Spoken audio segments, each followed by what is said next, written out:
All right, got my 2013 Range Rover full-size supercharged here, and I'm going to do a timing chain replacement. Okay, so we're inside my Range Rover, and you can see it's throwing a check engine light. It's got 115,500 miles on it.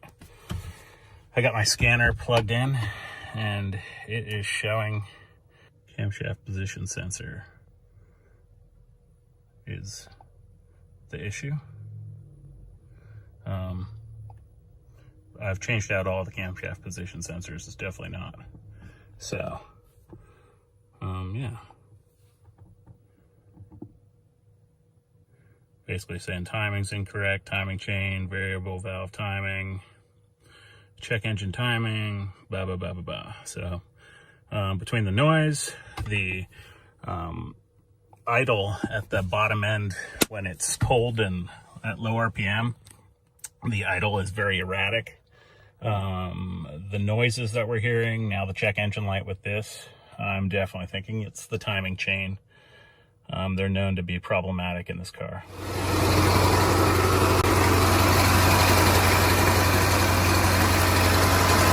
can hear the chain.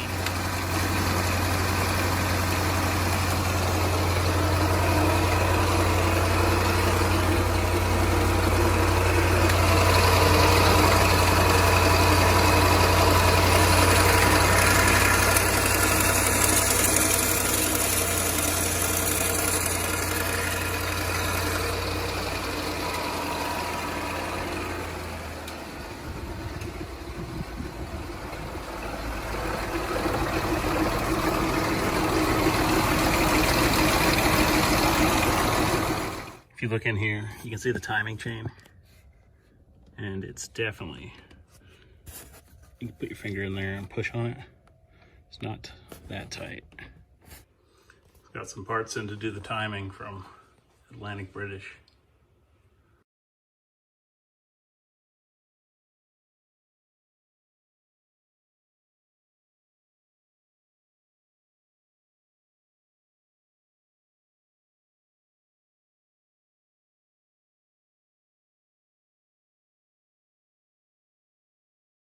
Okay, some of the specialty tools you'll need for this job is you're gonna need a fuel injector removal tool. I got this from Atlantic British. It's like a slide hammer to get the injectors out.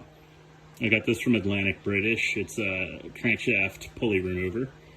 And then this I just got off of eBay, and it's a flywheel lockout as well as the cam the cam lockout. Okay, so I got her pulled in, and I'm going to disconnect the battery and get to it. Disconnect the battery.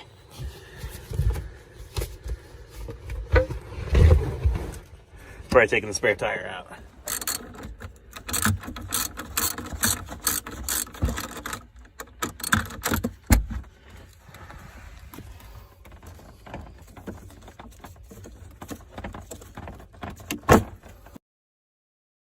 So we'll wind up taking off the all the intake stuff, going down to the plenum, pop these bolts out, take the air boxes out, unclip the electrical connectors on both sides, and pull this out.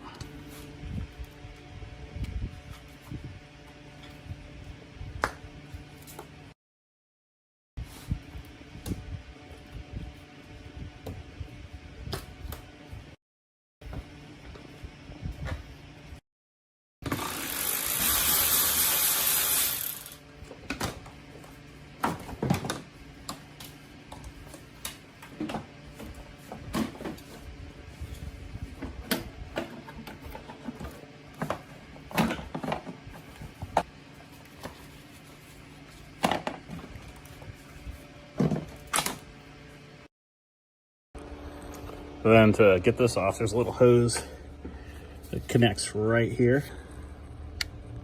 Right there, just squeeze in on that and it'll come right off. So this is what I was talking about. Just squeeze in on this here and then it just pops right off.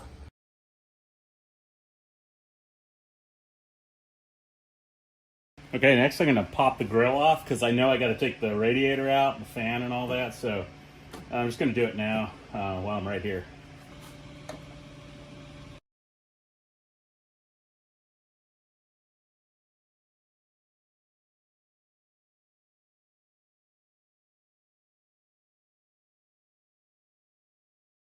And after you get these clips out, this just pops right out, but you gotta manhandle it a bit. I just stick my light down in there. So I just get my little pry bar down in there and just twist it. Nah, just pop right out. You can see, popped out. That's just that little clip right there. Come over to this side and do the same thing. Turn this thing around, stick it over the side there. Give it a little twist. You really just pull the grill off by hand, but this is just how you can do it more delicately. Then it just pops off like that. Now just grab it. I like to work it from the sides and just pull it. Just like that. You can see there's just some tabs here,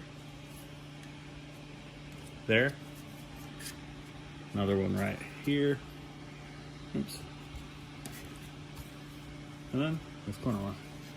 So to continue with the front bumper removal, now that we have the grill off, we're gonna go ahead. On both sides, you got these little flaps here. There's like 4 bolts holding them on. 1, 2, 3, 4. Go ahead and pop those out on both sides.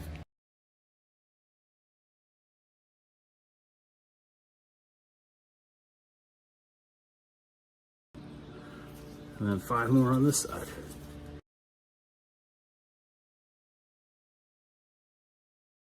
And that just gets the inside of the wheel well, fender well, undone. Now, on the inside of the fender well, there's 4 screws that have to come out. 1, 2, 3, and then over, where is it? Right here, 4. It says you're supposed to take the wheel off. I just have the car jacked up.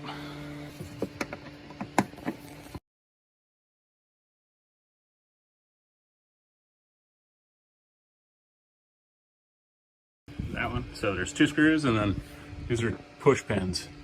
Pop those out.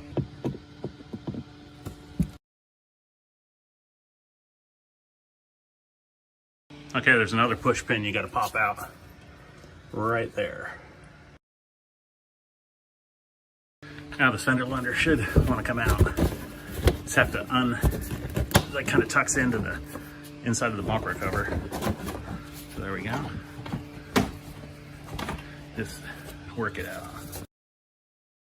I do the same on the other side. Okay, so I'm back on the driver's side. Then there's a cannon plug right here that's connected in here. You got to disconnect. And then if you follow the wire around, let me see.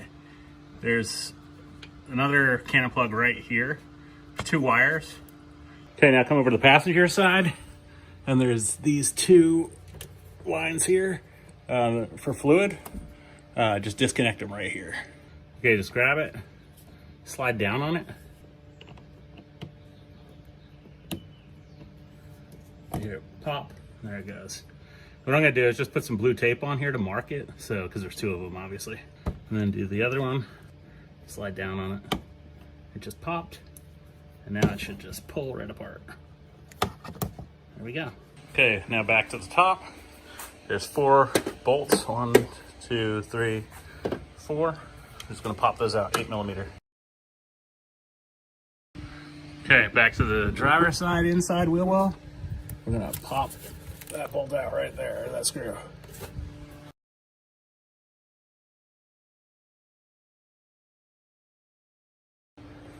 Now we're over on the passenger side, and we're gonna do the same thing. Back on the driver's side now, just gonna grab it and pull it out. Just like that. Now we'll do the same thing on the passenger side. And kind of like pushing it back to pull it out. That's the way the clips kind of work.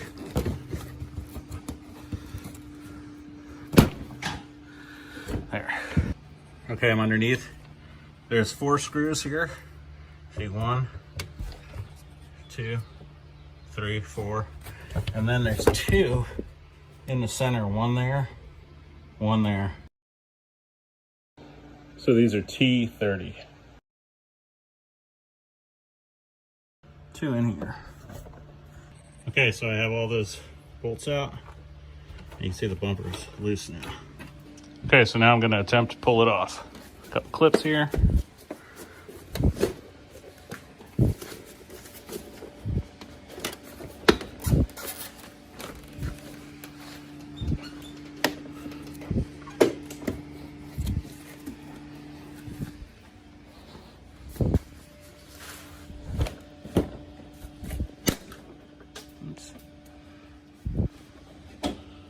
That side.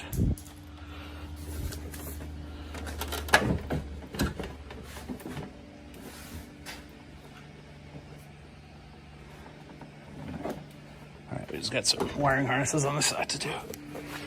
Okay, I got the bumper off, but there's 3 wiring harnesses that are tucked in to this side of the bumper. Disconnect those before you pull the bumper off. All right, so there you have it. Bumper's off. Now to get this trim out, just pull the molding up here, away.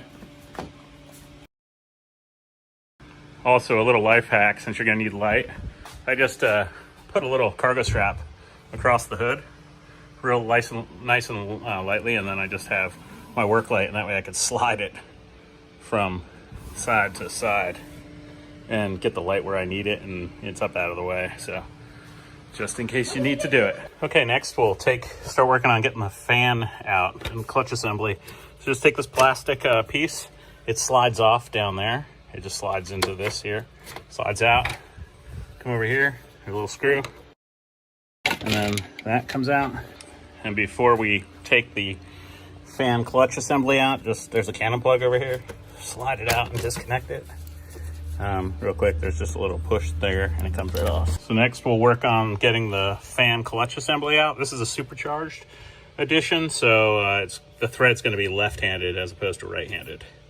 And in order to gain access, I have to get an 8mm on this line here, and just what I do is just pop these 2 loose, or loosen them up. Then there's a mounting bolt there, and that'll get the mount out of the way here so you can get to access to the fan clutch.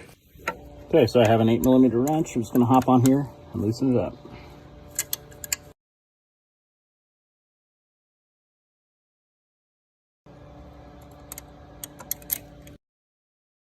Okay, I got this bolt here loose. And now I'm just gonna slide this back on the mount and then just get it out of there. Okay, this is the bracket that was holding this hose on here. You can see on this side there's a little ear that clips into the back side of that bracket right there. Okay, in order to take off the fan clutch, you're going to need a water pump lockout tool, and I believe this is a 32 or 36mm wrench. I got them off eBay. It was like 30 bucks. All right, I'm going to put the water pump lockout tool on. There we go. And then I have a 36mm wrench. And since this is a right-handed thread, I'm going to pull it towards the passenger side. There we go. Now just spin it off.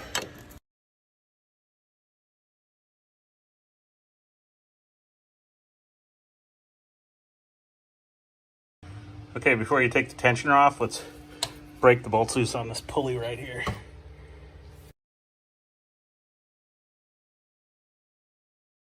Okay, next thing I'm going to do is take off the belt tensioners. There's one here and one right here, and remove the belts. All right, in order to loosen the tensioner, I've got a breaker bar, 3/8 drive. Just insert it into the end of the tensioner and then rotate it towards the passenger side, and then that'll take tension off the belt and you can just slide the belt off. So I'm just going to remove the belt now that it's loose anyway. So it goes off that top pulley, goes around the center pulley there, down there, and just comes right up. I'm going to take the belt tensioner off, 15mm socket, throw it on the head.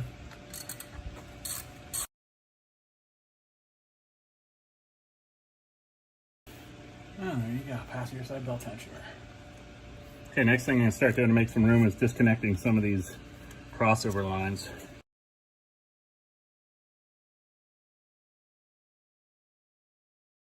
So I'm gonna actually go ahead and drain some of the coolant out of here. I'll pop this thing off. I got a little transfer pump. I'm just gonna drain the reservoir. Here's a little Harbor Freight transfer pump.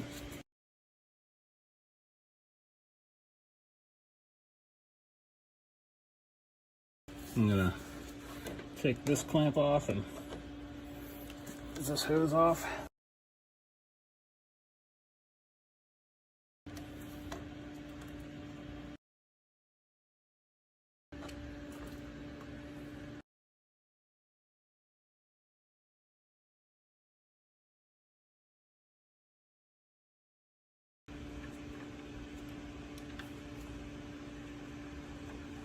So I just got these two lines disconnected off the top here. All you do is push in on the clips on the side, one on each side. Same on this one, there's one on the top, one on the bottom, and they just come right off. So I just disconnected this line here, and this top crossover line was on there. It just pops off. And then we'll just squeeze in on the tabs on this one here, the back one. Goes down over to this side, and disconnect it. Okay, so I just got these off. There's two of them. One there. They cross over. And then this one goes to the bottom of this. And then this all comes off as one big happy family. Okay, next thing I think I'm gonna do, since I got those crossover lines off, is take off the thermostat right there. So what I'm gonna do is disconnect it up here, right here, that goes into the water pump, and then down the bottom. Hopefully right here, if it doesn't give me any problems. If it does, I'm gonna have to disconnect it off the bottom of the radiator. The next thing I'm gonna do is jack it up so I can drain the coolant out of the radiator.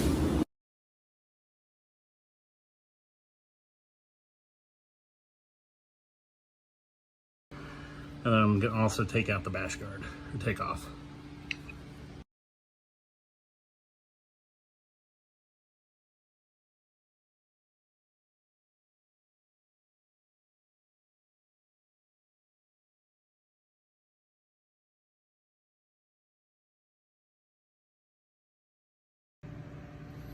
All right, so you can see I'm underneath the truck.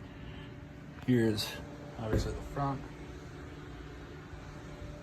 So I'm under the truck, and you see the radiator. I'm gonna have to disconnect these lines here, and then before that, and then there's that one line on the bottom of the radiator right there. But the radiator drain is on the driver's side, right there. So I'll pop that drain out, drain the radiator, and then we'll get back to removing it. Okay, so I've got a 14 millimeter on it. I'm gonna break it loose and give it a whirl.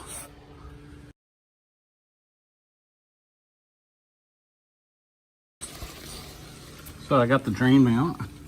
Made one hell of a mess, but it's draining.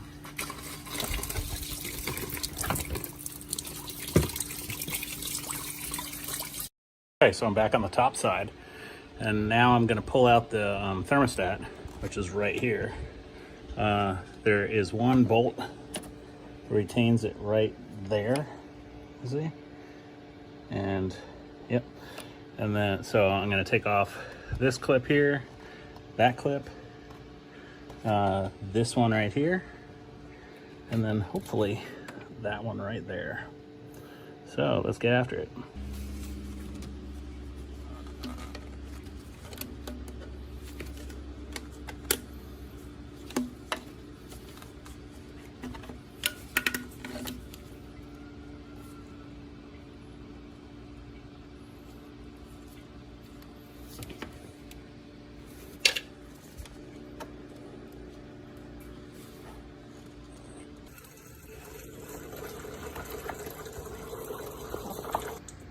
And that came off of that little elbow right there off the water pump, and I'm told that is very fragile and, you know, easily broken. So in order to get it out, I guess you push in on that brass ring.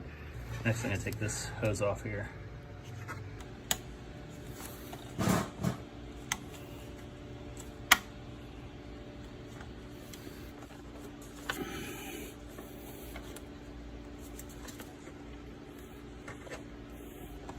And there's that one.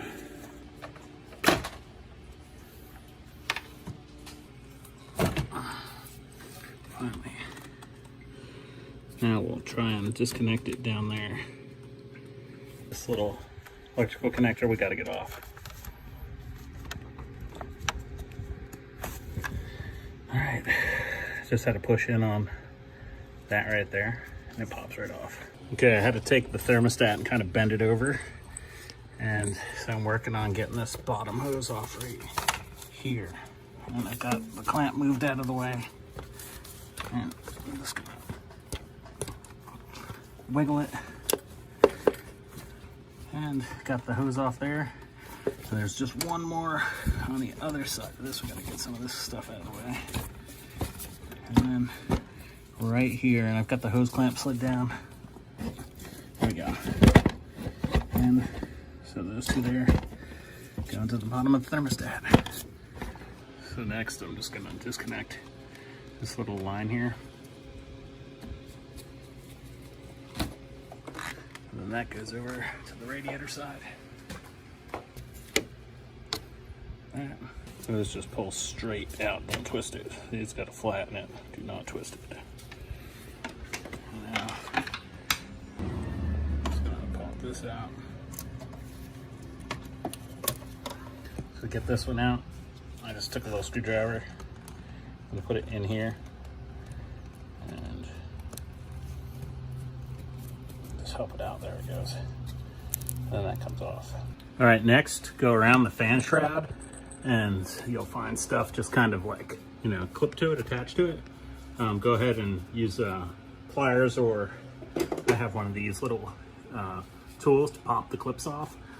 So that way I can get everything that's connected to the shroud off.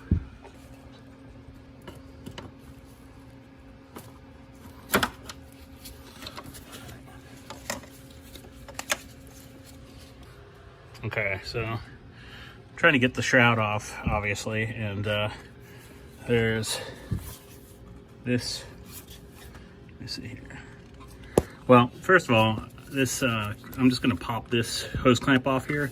There's a T here. I just want to get all this out of the way, because underneath all this, there's stuff bolted onto the shroud that's making it a real pain in the butt. So knock all this out. I don't know if you can see or not, but right here is where I'm just going to disconnect it.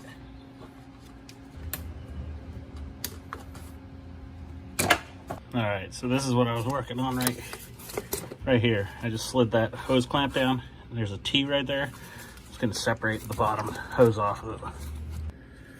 So I have it separated, just letting it drain. Here was the bottom half of the T. I've got the hose just bent over. So now, this thing here, there's an 8mm bolt back right here that's holding it onto the shroud. Just pop that thing out. Okay, so I got that unbolted. Just gonna pop this thing off, leave it out of the way. So what I'm gonna do, just to make it easier on myself, is just disconnect this hose right here that goes over to the reservoir. Here we are, that's off.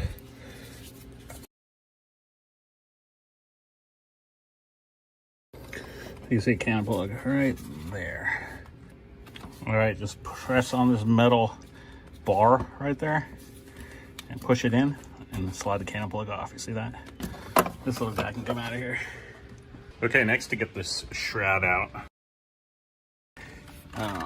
there's a 8mm bolt right there to pop that off. So we'll go ahead and knock that out.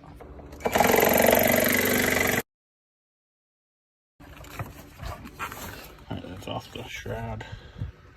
Okay, next, to get the shroud out, there's this hose here, there's a clamp here, and then another retaining clamp down there.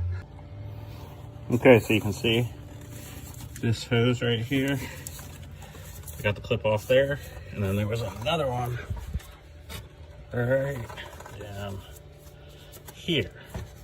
So that's off, and then it was just clamped to right here just to kind of hang on to it. So just undo that. Okay, we're back underneath again. And then the last thing to get the shroud out is right above where the mount is here on the inside, there's a clip on each side right there. Pop it, pop it open, and it'll release the shroud. And just find the radiator mount, and then right above it is right in here. And there we go. Push it back, and then pop it up. So there, just popped up on this side. So now let's pull the shroud out. So I'm hoping it'll just pull out now. So pull up on it and out there. And now just pull up on it. Let's see. Reveal itself. Oh man. So now you can see it's freed up a little bit more room. All right, so there's this line here. Let's get this out of here. It kind of is just chilling over here. Went to the bottom of something. That was nice.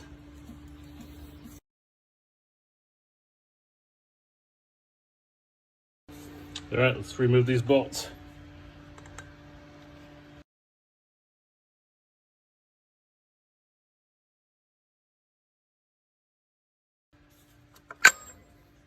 And that just popped right off. Now I'm going to take the idler pulley off. So it should be a 15mm and pop it off.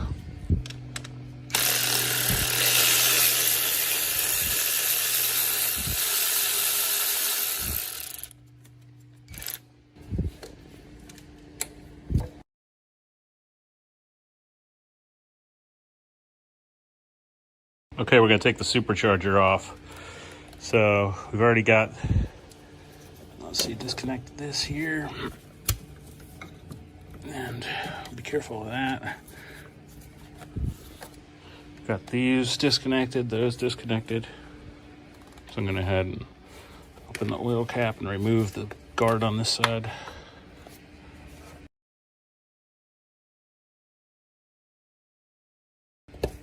And we're going to have to disconnect these lines here. Okay, so I just use this little pick. There we go. That's oh. That comes off. Like that. All right, so in order to get it out, then after you get this up, push over on this tab and then push this one down. So push it down and push down on this side too, and then slide it out, and then you should be able to pull it out.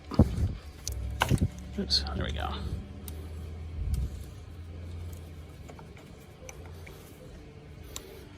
And just disconnect the clamp on this side. Right there. All right, next we're gonna have to remove this metal fuel line. Comes around here, and then there's a little fitting it bolts down on. So 1, 2, 3, 4, and then unbolt it from there. Okay, I'm gonna unbolt it. Make sure the union doesn't twist.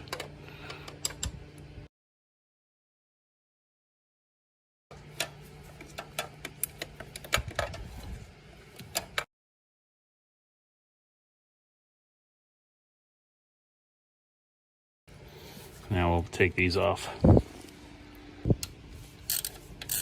And this is a T30.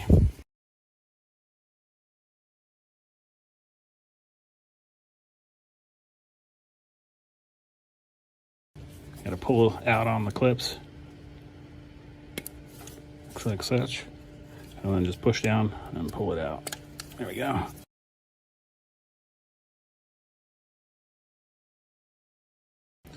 The 6 clips are back here. They're small. They're little tabs. There's one right here, right there. And then there's 4 along the back wall, and then 1 on this side, and then 1 over here.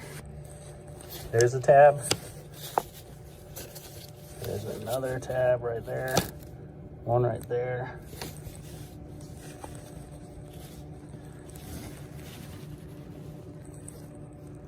One right there.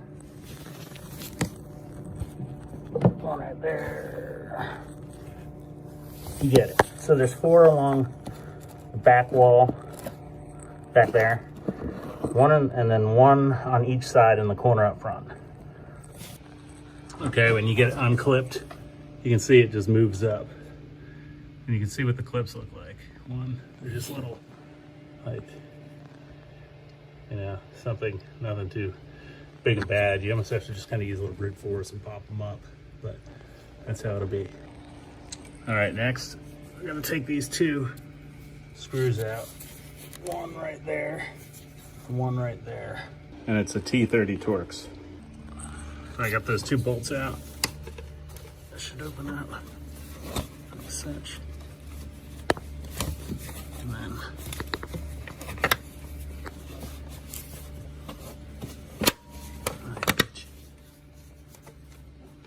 okay, next thing we need to do, come in here, and there's this bracket right here.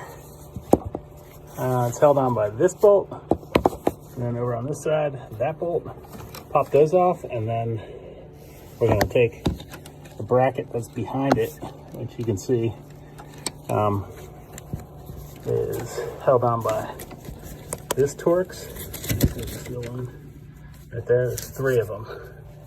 And there's another one right there, right here. And then there's a 3rd one that comes in on a wonky angle. Let me see if I can find it. It should be on the back side here. I don't even think it's installed.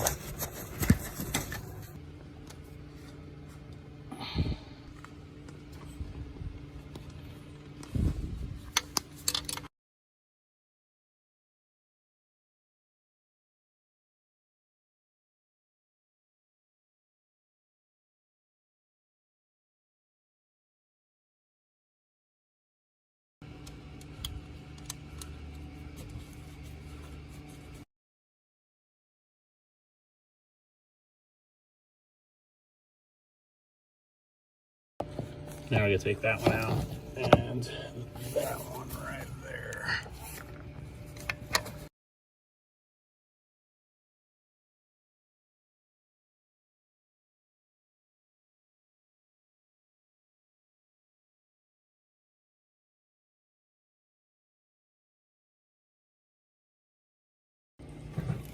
All right, so I got this other one out.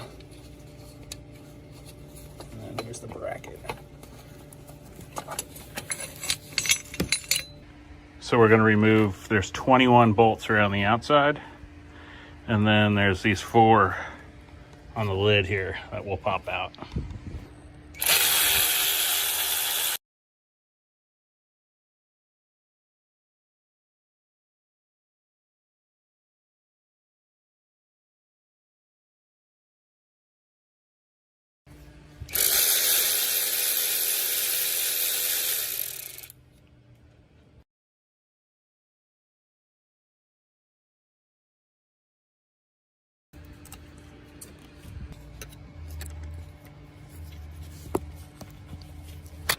Now I've got all the bolts out. I'm just going to tap it with a hammer. See if I can loosen it up.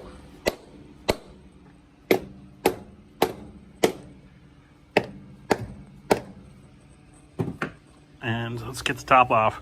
Some people might have a cow, but I'm going to use a pry bar.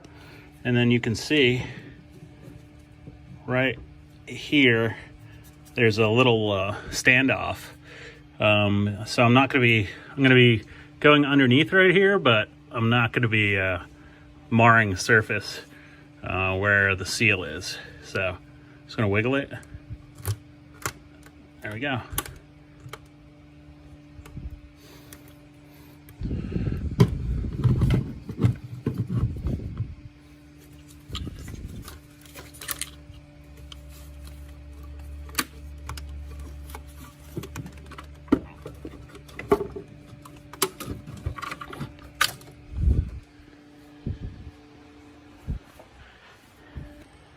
So this is what's left of the Supercharger now.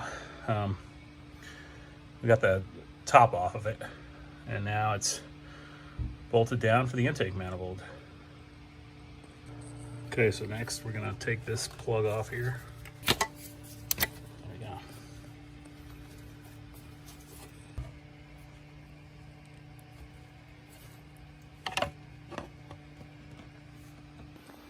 All right, now we're gonna take out the 8 bolts. 1, 2, 3, 4, 5, 6, 7,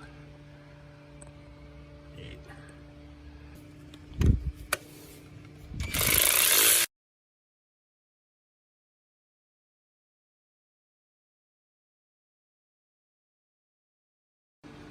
Okay, so the supercharger's got 4 pins that hold it onto the manifold, or down on the block rather, and it's kind of on there. So what I did is I just got a tie strap and a 2x4 and kind of made like a makeshift hoist, and just put 2 little holes in the you know, the strap, and then I just used another hoist to ratchet it up, and I put a little pressure on, then I'd just wiggle it, grab it by, you know, here, and wiggle it, and wiggle, wiggle, wiggle, give it another click or 2, wiggle it some more, and I don't know, after about 2 or 3 minutes of doing that, it freed itself up. So now I hopefully will be able to lift this thing out.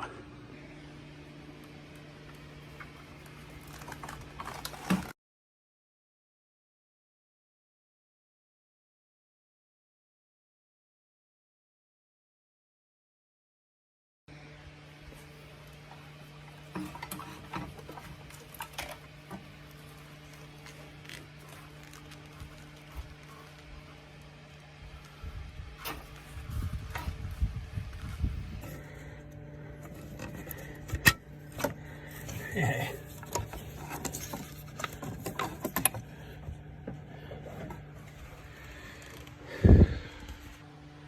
So I just want to show you on the back side of the supercharger, there's a wiring harness connected, and it's right here. And so it's not allowing the supercharger to come out, so just use your little tool and get it off. So I unclipped the harness on the back side, and now I'm just gonna unhook the wiring harness. So I got that wiring harness disconnected, and instead of taking this hose off of the throttle body, I'm just gonna take the throttle body off. Only 4 bolts. T30.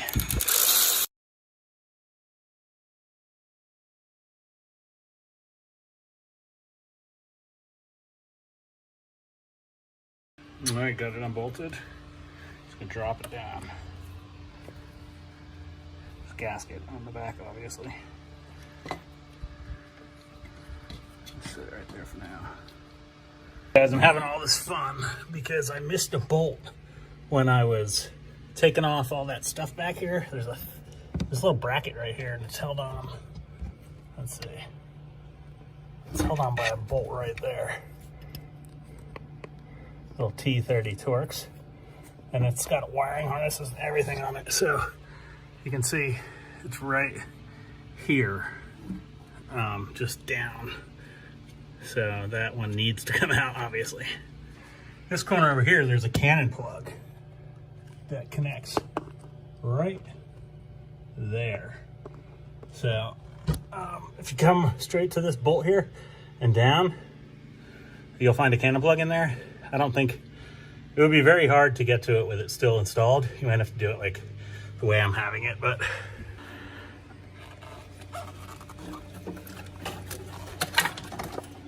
all right. Okay, so this is the back side of the supercharger. If it were installed, this would be the driver's side, so you know. And this is that cannon plug. And then there was all those electrical components that were bolted on this side. There's like one bolt here, another bolt there, and then one down there. So I don't know how you get the bracket off with it still on, but just be aware. So this is with the supercharger removed. This is that bracket that I was fighting with that was on the back of the supercharger. You can see this is the cannon plug here that I had to disconnect, and then I popped those. I first popped it off and then I disconnected it. But if you can get to these 3 bolts on the back, I mean, it's way back there. You can see I mean, it's over on the passenger side looking in, and then on the driver's side there was this cannon plug attached, so that makes it difficult. And there's a fuel line that was connected to the back of the supercharger. It comes over here, and I believe it connects right there. It's all this big mumbo jumbo. And that goes way down there.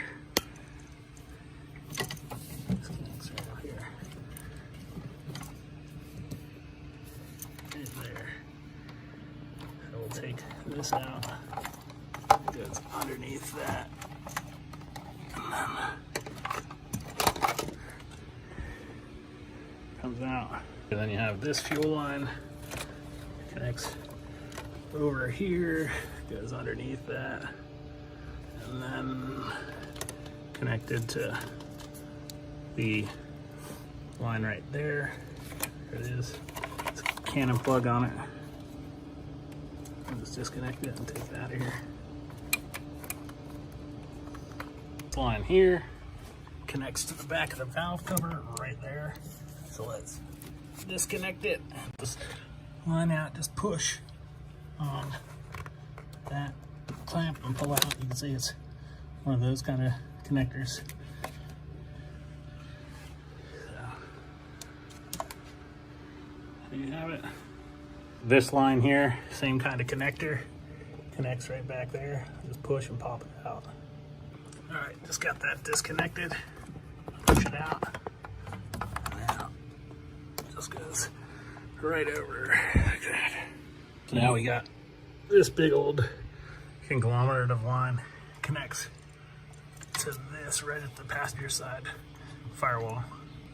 Pops out, and then goes from up there all the way down to right below the alternator. And that is a different kind of connection, but brakes right here. So we'll just take it apart there. So there, that's off. Okay, get this line off. Just, let's see. Sorry. Where is it? Right there, just push in on the red side. Little scribe here. It just pops off. Okay, next I'm going to disconnect the coils and take the coils out. That way it gives me access to, you know, eventually getting the valve covers off. So here's this side. Yeah, I just use a little scrap. I broke the handle, or I mean, I broke the end off that one. So.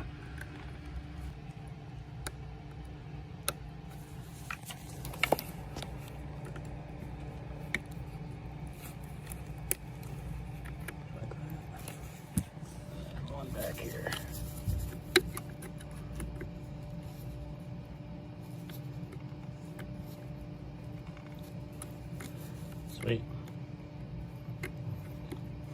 So now just do the same thing on the other side. And then once you get them all the way back, you can just, you know, if you have a scribe, push there. Then just push down on it and it'll pop right off. Push down and pull back. Just like that.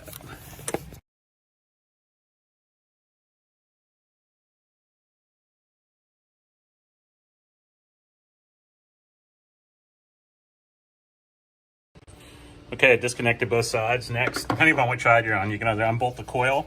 If you're on the driver's side, passenger side, you got to remove this wiring loom.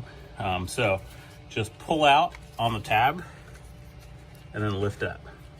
So, and it's easy too if you just want to disconnect the, what are these, camshaft position sensors?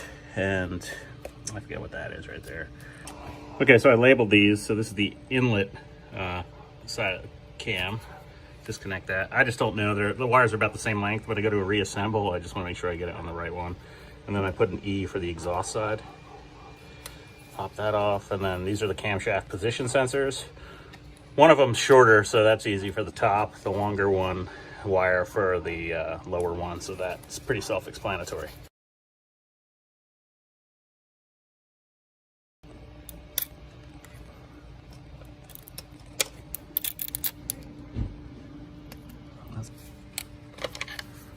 It just slides off. Looks like a little 8mm bolt.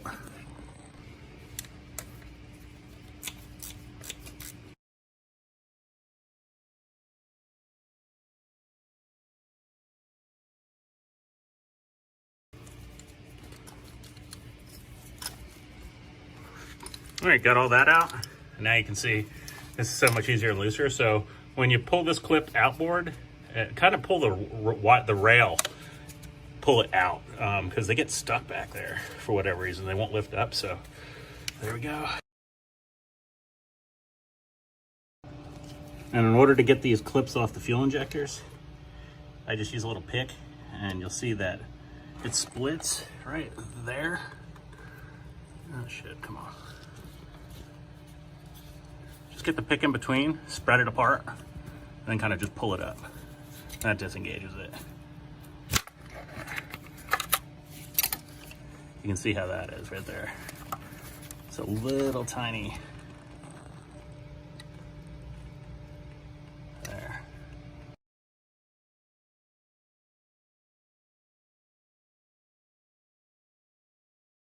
Okay, once you get that wiring bundle loosened up, I'm on the passenger side right now.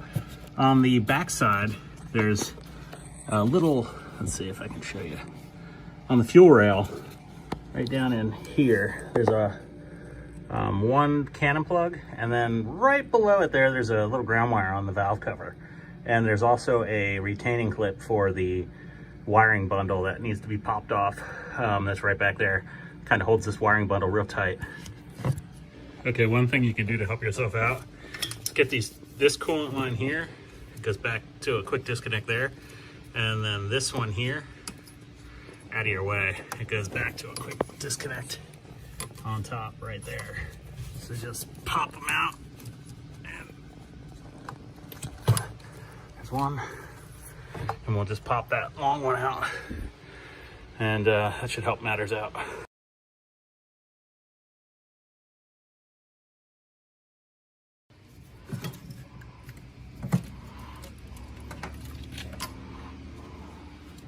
Okay, so now with those little pipes out of the way, those hoses, that's what I've been working on.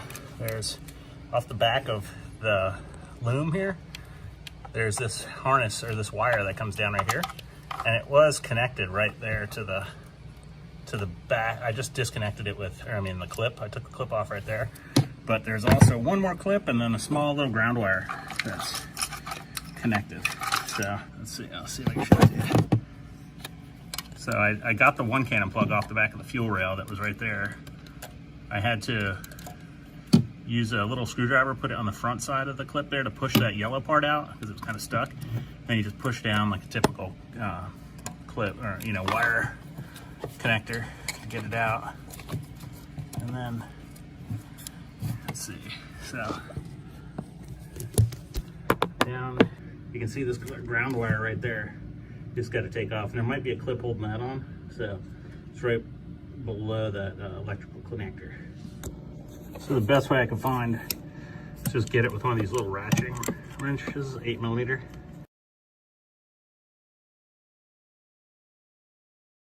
So there we have it. I got it off.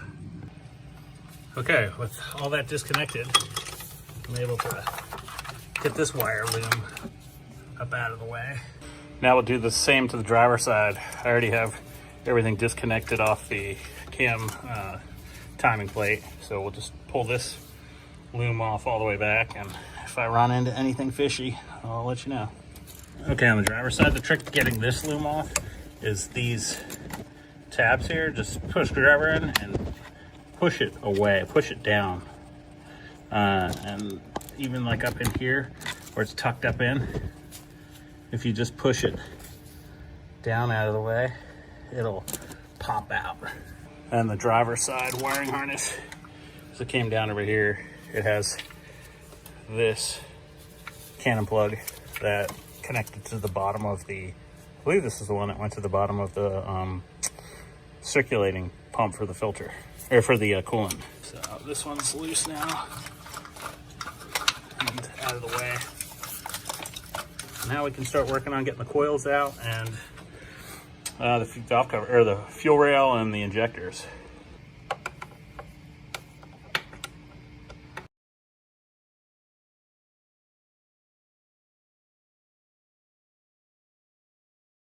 Okay, now we'll just pop the coils out.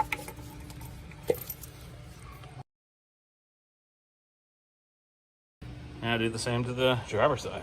Okay, so I got all the coils out, so now I'm gonna work on taking the fuel rail off. So I'm gonna take the 4 bolts off the top of the fuel rail, disconnect the fitting here. I'll probably pop it off here, and then we'll see how it disconnects down here. I'm not sure. It's an 8mm. Okay, now I've got a 17mm.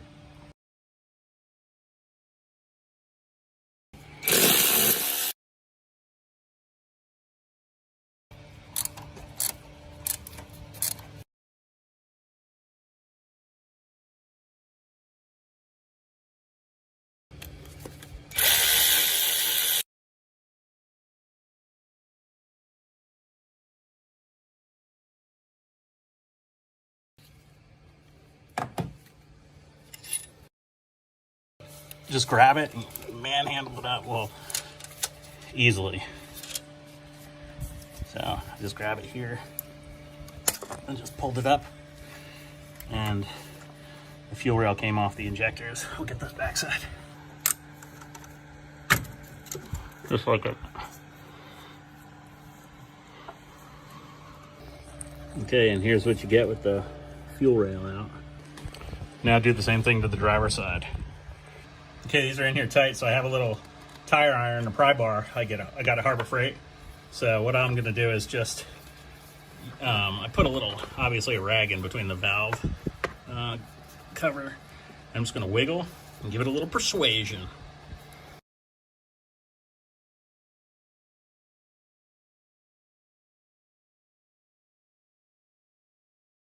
There we go.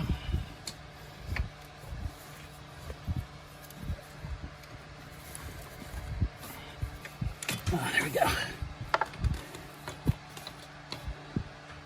Okay, next we're going to work on getting the fuel injectors out. They have these little clips on them, so got to get those clips off. Clips pull straight up, and that's what they look like. So take those off. Okay, now on the driver's side, the clips, and they're facing up. So in order to get the fuel injectors out, I got some PB Blaster. I'm just gonna spray some PB Blaster down. So I got the slide hammer ejector removing tool from Atlantic British. So let's go ahead and remove the injectors. When this, you're gonna slide this over the end of the injector, and there's a little groove right here it's gonna connect on. It's not going all the way down here, it's just gonna go up on the end here.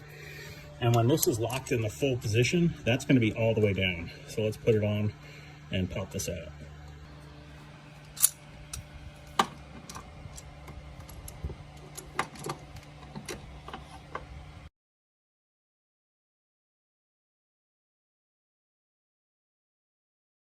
See, it's locked all the way down.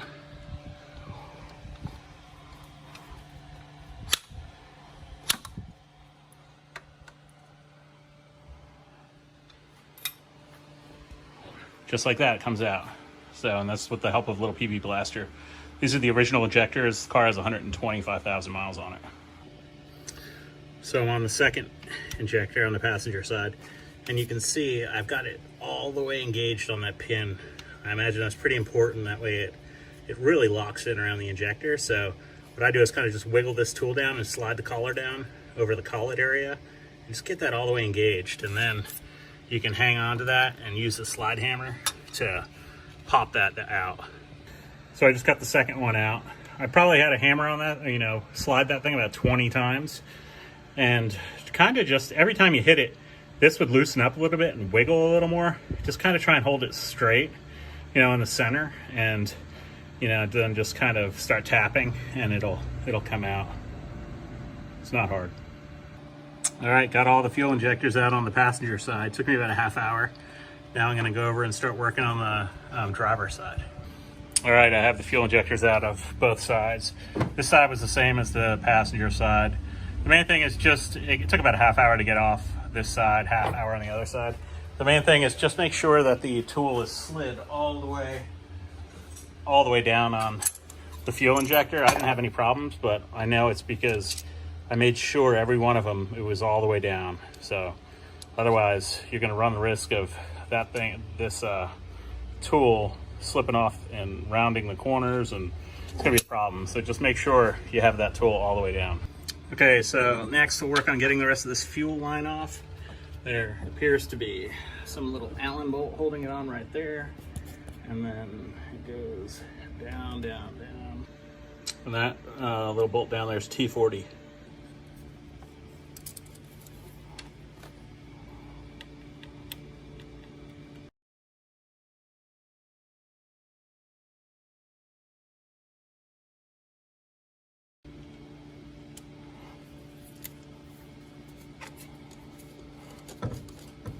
So in order to get this off, I got this top bolt off, but we're gonna need to take this pulley off, so I'm gonna take the belt off now. And there's 3 bolts, 1 up here and then 2 right above the alternator. I might have to take the alternator off too. Okay, in order to take the main drive belt off, let's look at the routing. Goes across the top pulley, then, what's it do here? Goes across the top pulley, over here, then to this idler pulley, then down to the water pump, and then it comes, the alternator, then it comes up to the water pump. Where is it? Right there. Goes across the top. With the water pump. Then you can see here to the tensioner, around the tensioner, down across the main pulley, down around the bottom, then it hits power steering, or air conditioning rather, then power steering, and then another idler, and then back up to the top.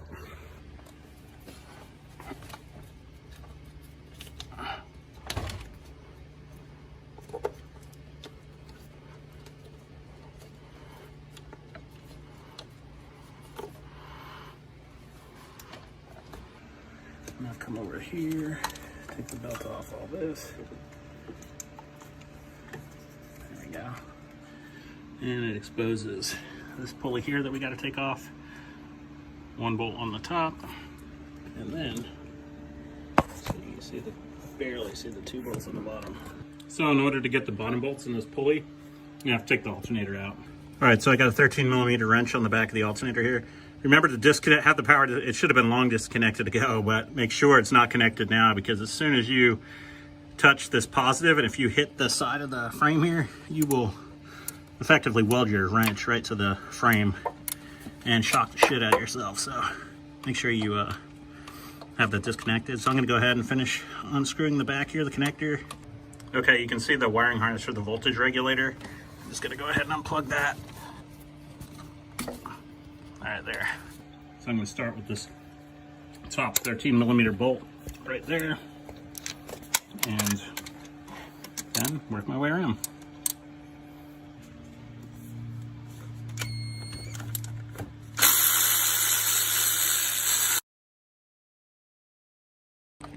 All right, there's 2 bolts on the bottom of the alternator, 13mm.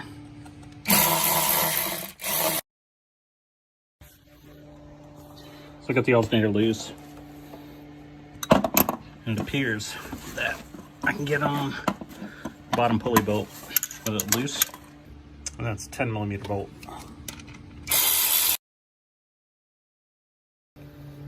Okay, with the alternator unbolted and down there, you can see I've got the 1 bolt out, and there's 2 on the bottom of this bracket for the pulley. 1, I believe, there, and 1 there. All right, they're unbolted. Here comes the pulley. Okay, so next, to get this off, we need to come down to where the alternator was and then take off this hose retainer right there, and then there's this guard right here. There's 1, 2, probably 3 bolts holding it on. This guard retainer, and then we should gain access to the, yep, I think we should gain access there to the nut holding that all on. Okay, so I got all the bolts out of this thing. Let's take it off. And there's the one nut we have to take off. And then we'll just undo that hose, or that the retention. Retained with a T30. So we'll go ahead and unscrew them.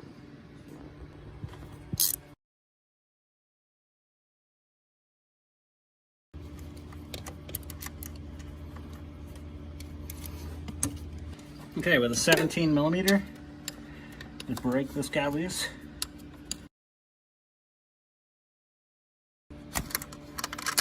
Yeah. It's loose now, so hopefully I can work it around. So let's go. Okay, the valve cover has 18 10mm bolts. So all around the perimeter, and then in the center here. 1, and then 4 more.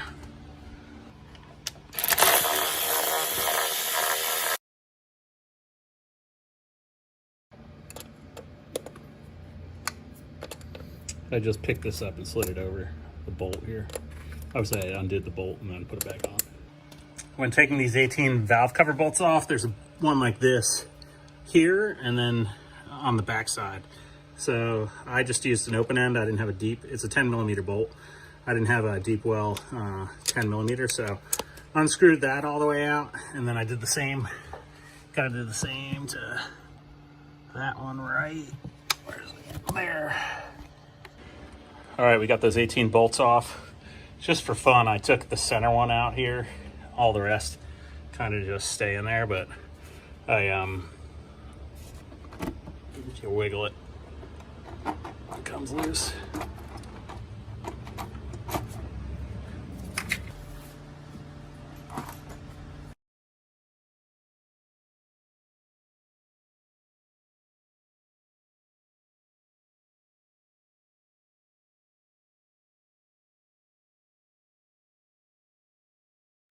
Okay, so now I'm going to take the driver's side valve cover off.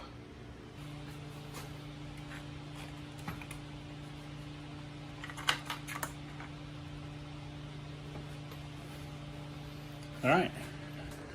Okay, I want to show you. So if you look at the driver's side belt, barely any tension or play in that. Passenger side, however, this thing is loose as a goose. So I think we found the culprit. Okay, so next I'm going to take off the water pump, and then I'll take off the belt tensioner.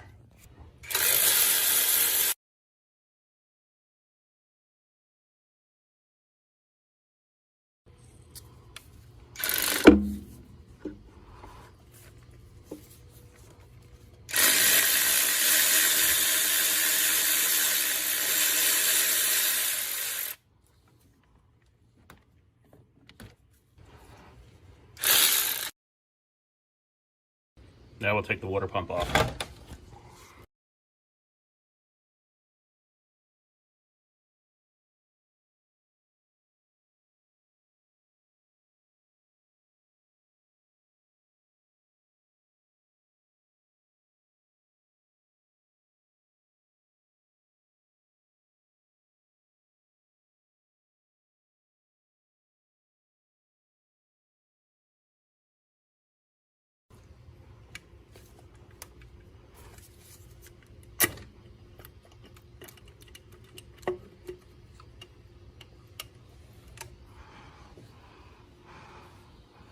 Okay, let's take this timing cover off the end. There's 5 bolts holding it on.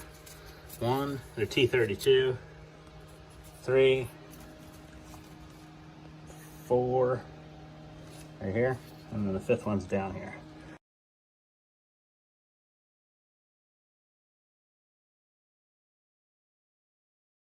Down in here, right on this tab right here. there's a little gap. So if you come in here behind the oil filter and just pry on that a little bit, there you go, you can see it loosened up.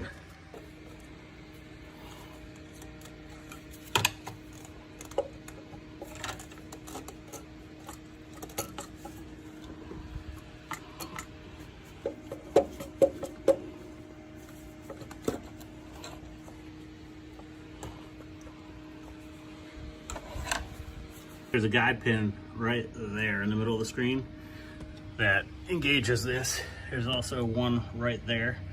So the cover should come straight off. Do the same thing for the driver's side.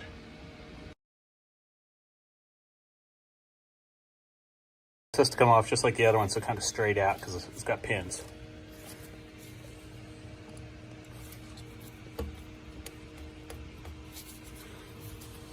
There we go.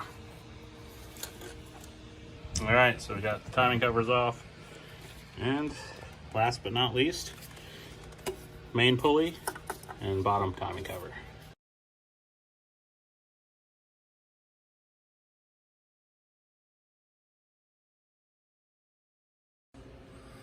Okay, so I got the lock installed, but I was reading and I think you can actually be 180 degrees out on the valves, even though the pin slid in the back of the crank and all.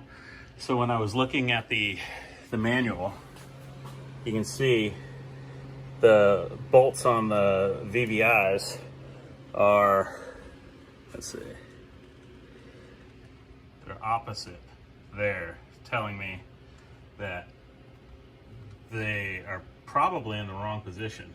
So in other words, these two need to be nearly vertical right here on this side, and then these two here need to be on the top side.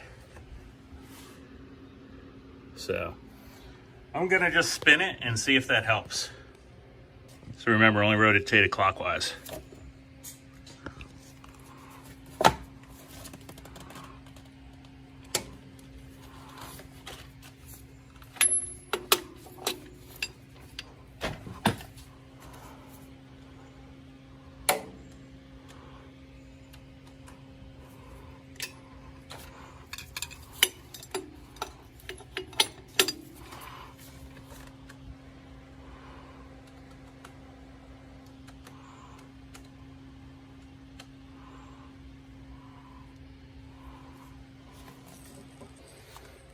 So now you can see these are coming to the almost vertical side, and this one parallel to the floor, vertical.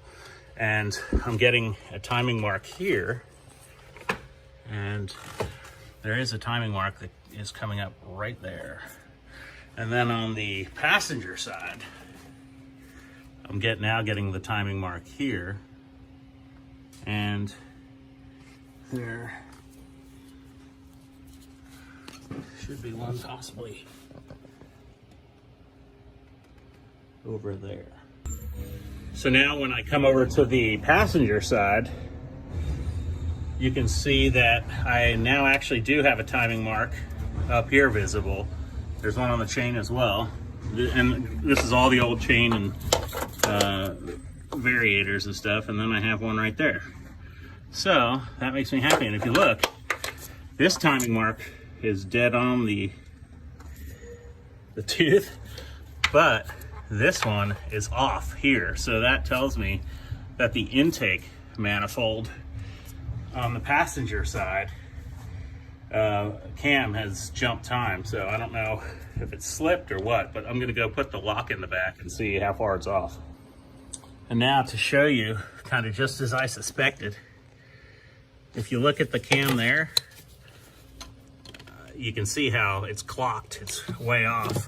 And then on the intake side, the exhaust cam down here is parallel.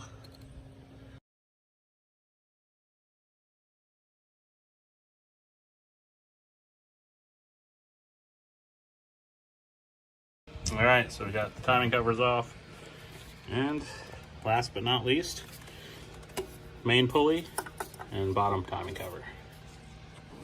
All right, so now I've got the car jacked up, I have to pull off the transmission bash guard.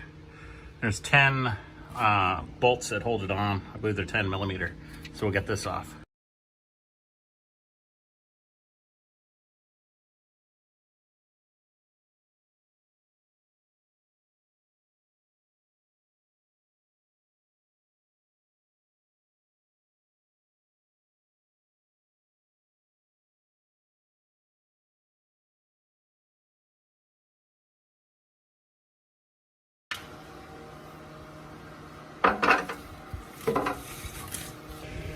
Okay, so I'm under the truck with that transmission bash guard off. I'm on the passenger side looking forward, and you'll see the starter right here. Oh, sorry, yeah, right there. So in order to get the starter out, we got to disconnect the power on it here, and then on this side of the support frame, there is a bolt right there, and then right there.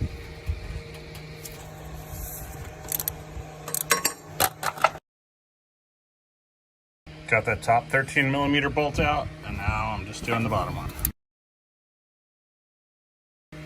Yep, so now with the starter loose, just gonna take it and slide it out, and just pull that all the way out to clear.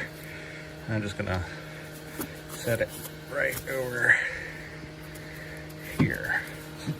Keep on this hydraulic one. So now, you can put the tool, the lockout tool in right in there.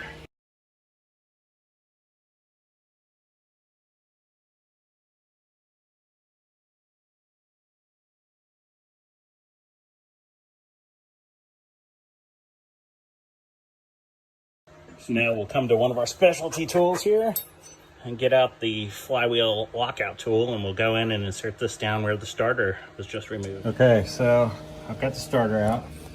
You can see the flywheel right there.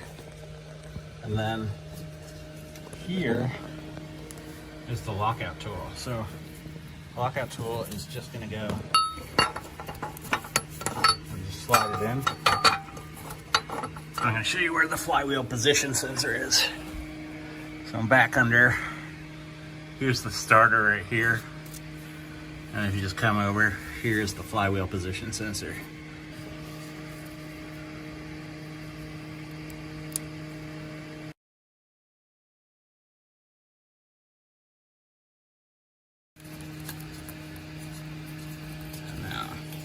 T30 on that.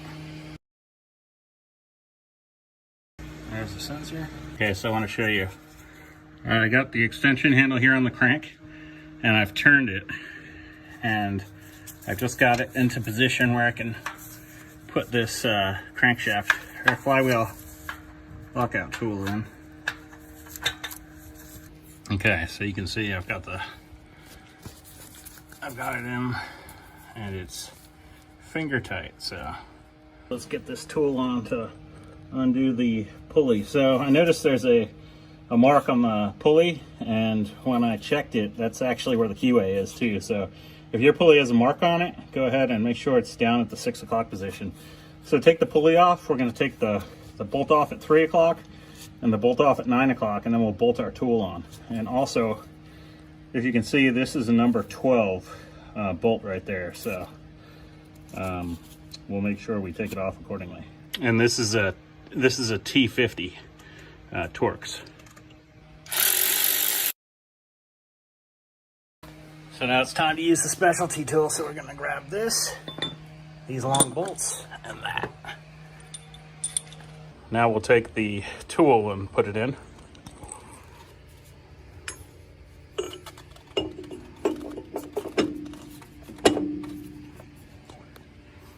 There's 2 bolts.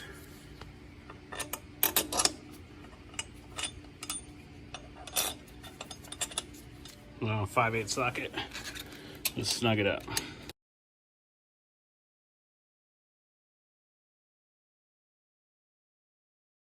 And now we have a jack stand down here underneath, so just get a couple of pieces of 2x4 and shore it up. Okay, so I got some 2x4 underneath it, and it's down on a jack stand. So I got this big socket that the kit came with, so I just slide it in there. And it's a 3/4 drive socket, so I had to go out and buy a 3/4 to 1/2 inch drive adapter. And remember, since this is a number 12 bolt, it's a clockwise to get off rotation, so we're going to be spinning it clockwise.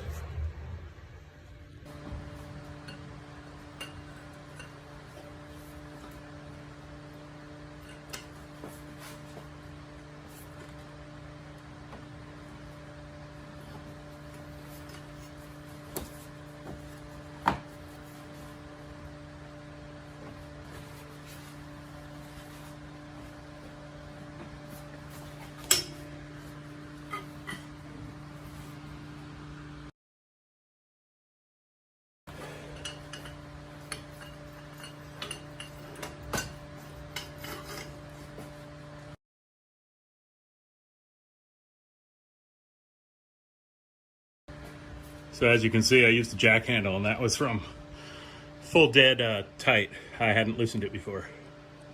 So now just remove the crank pulley bolt, or the crank bolt.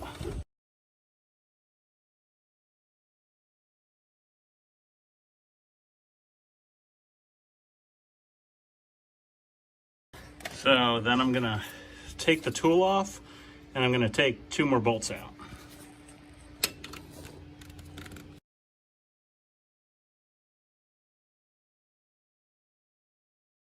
So now I'm going to use a T50 and take the bolt off at 1 and the bolt off at 7.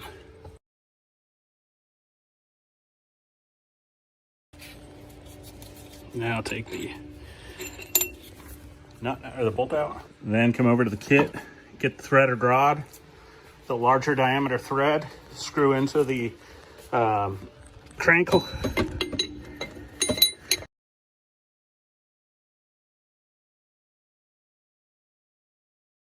Then come over to your specialty tools. You'll have 2 different bearing setups. Grab the bearing set with the largest diameter.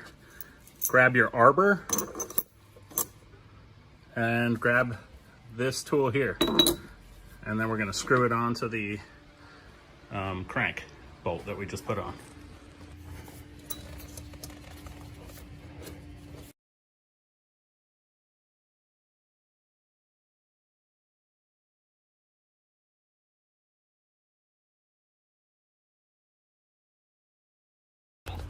Okay, I throw it all the way down on.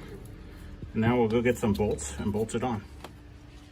Come back over to your kit, grab the 4 bolts.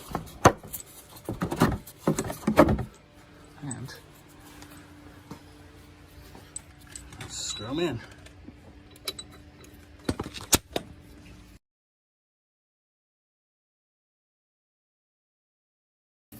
And we're just going to screw these in until they basically touch on here. We don't need to hog them down too hard. So what I did is I screwed the bolts in till they were basically even, the gaps all the way through, so they're all the way in. They're not like, you know, torqued down or anything like that. And then I just brought the tool out till, you know, it's, you know, you want them to hit all at the same time so it puts equal pressure on the hub when you're pulling. So just then snug it up to those bolts till it's tight. And then let's get our wrenches and start pulling on it. So now I have a 24mm wrench and a 10mm wrench. Just gonna put it on, and we're gonna spin it counterclockwise, and just counterclockwise on this one, and then we're just gonna hold the center stud in place and just pull it off.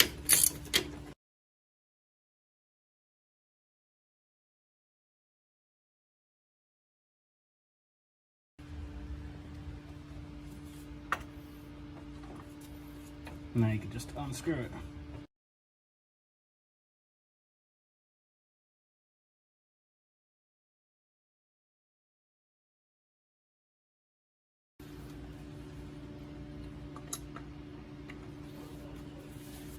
Now remove the tool.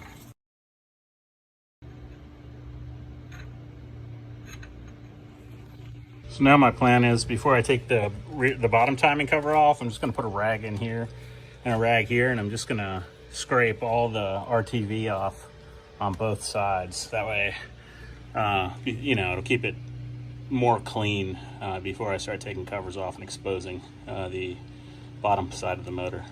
Okay, I just spent the better part of an hour cleaning all the RTV off both sides of timing covers and the top of the valve cover in the corner there.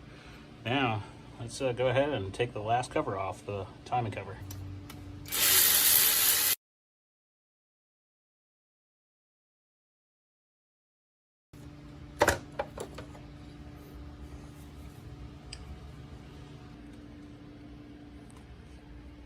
The tensioner. And there's the tensioner.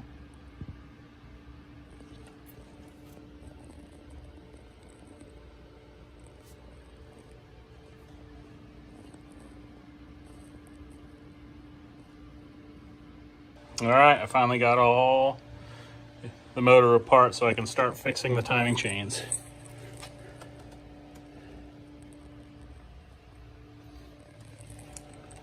So I gotta take this chain off, take this chain off, take all the tensioner off, the guides, the guide over here, chain right here, there's another chain down over there.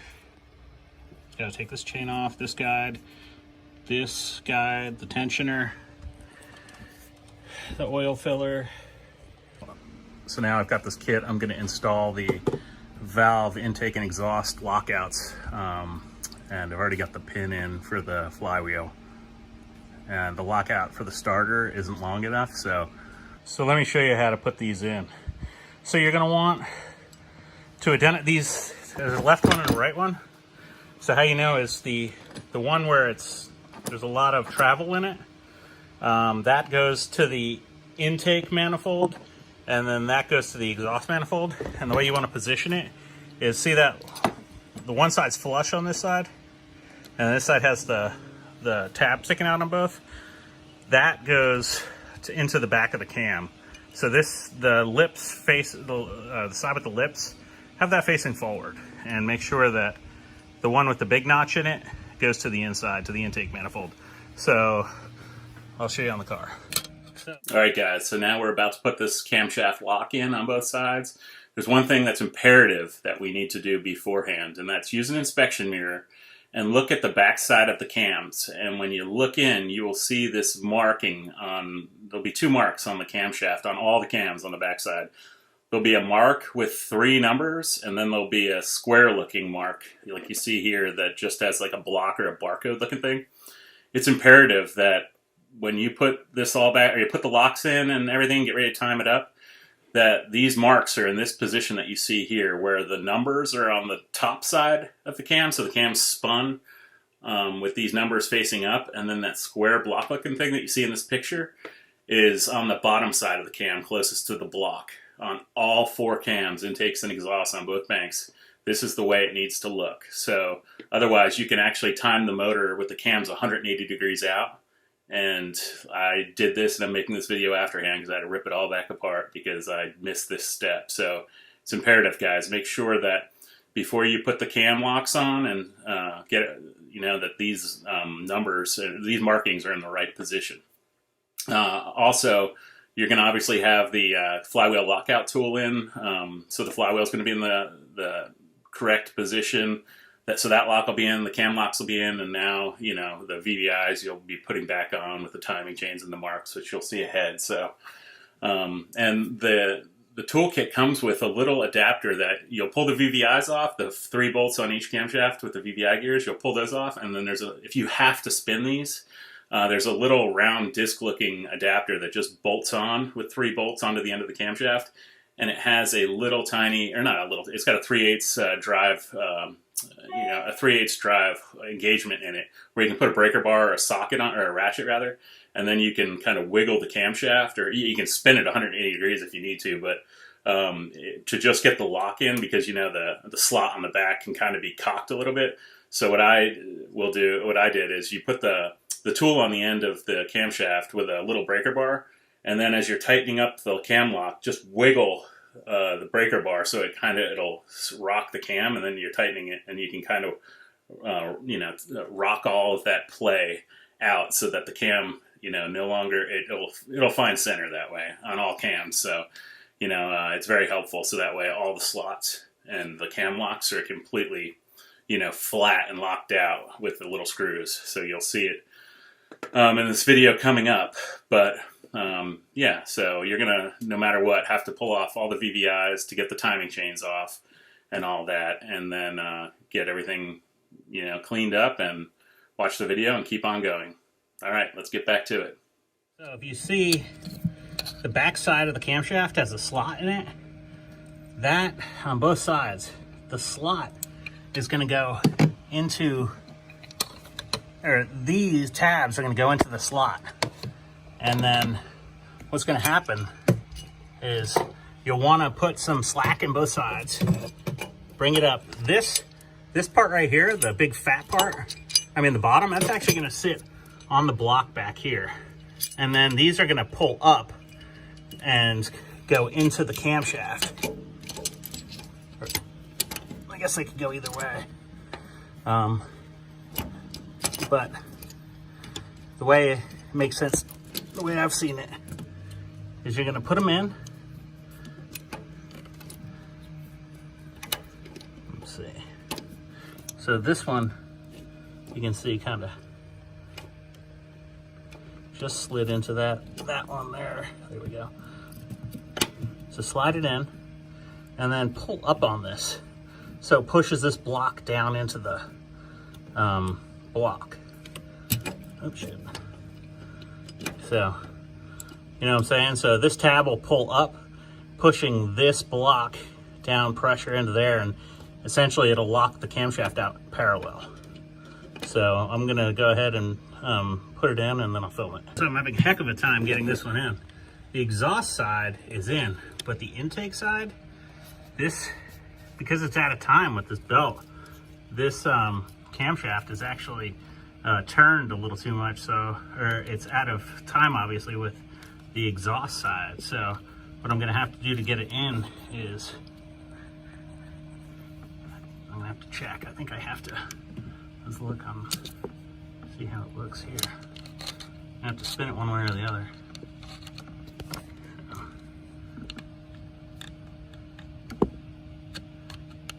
Oh, it's definitely too high, so let me try and lower it. But it looks like the corner here is going to have to come up, and the backside going to have to go down. We'll see. So you can see how bad it's out of time. There's a keyway. Let's see if I can get it on there. Right there, if you look to the left side of the mirror, you'll see the hole. It's wide open where the keyway should be. And then you'll see the keyway right there on the top side of that slot. It's about even a keyway and a half maybe out of rotation. So that tells me the intake cam is probably 15 degrees maybe off. So that's not good. So let's go ahead and get it spun and in.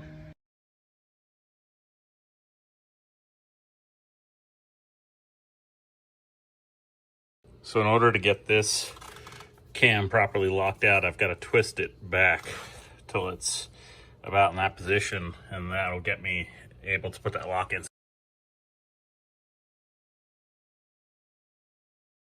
So what I'm going to do is I got to get this chain off, and so I'm going to go ahead and take the tensioner off, or I mean the guide off on this side, and then I'll work on taking the tensioner and guide off on this side to give the chain a little bit of slack.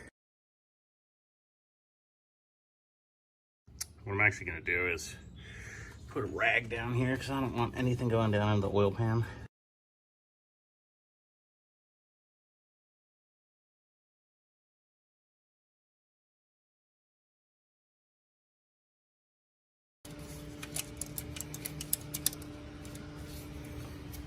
Work that off like that. And now with the wrench, I'm going to turn it back. So now what I've done is I've put the wrench on a little angle with my bar, and now you can see I can spin it back to where it needs to be. And then we'll go ahead and put the lock in. Okay, I got that lock in. In order to get it in, I was having a little trouble with the wrench, so what I did is just put a larger screwdriver in there, flathead, and it gives you the leverage to kind of just use the bolt against another bolt and just put a little bit of pressure on it to turn the cam the way you need it. Okay, now I'm gonna take the chain out since I got it loose.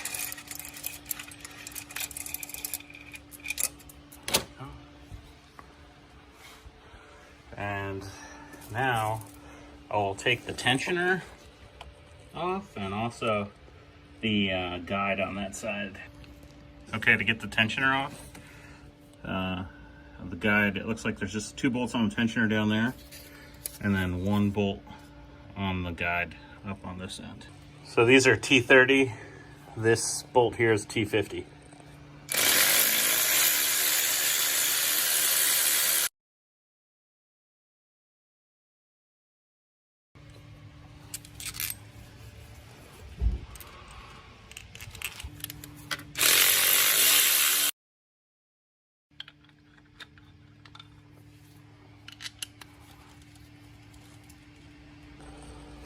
So on the driver's side, take the tensioner off first, and then we'll take that rail out and pull the chain, and then take the bottom guide.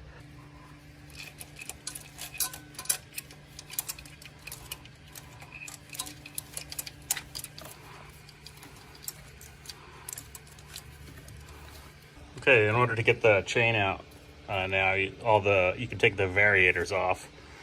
I'm going to take them all off, clean them, and put them back on. The bolts on the phasers are T40.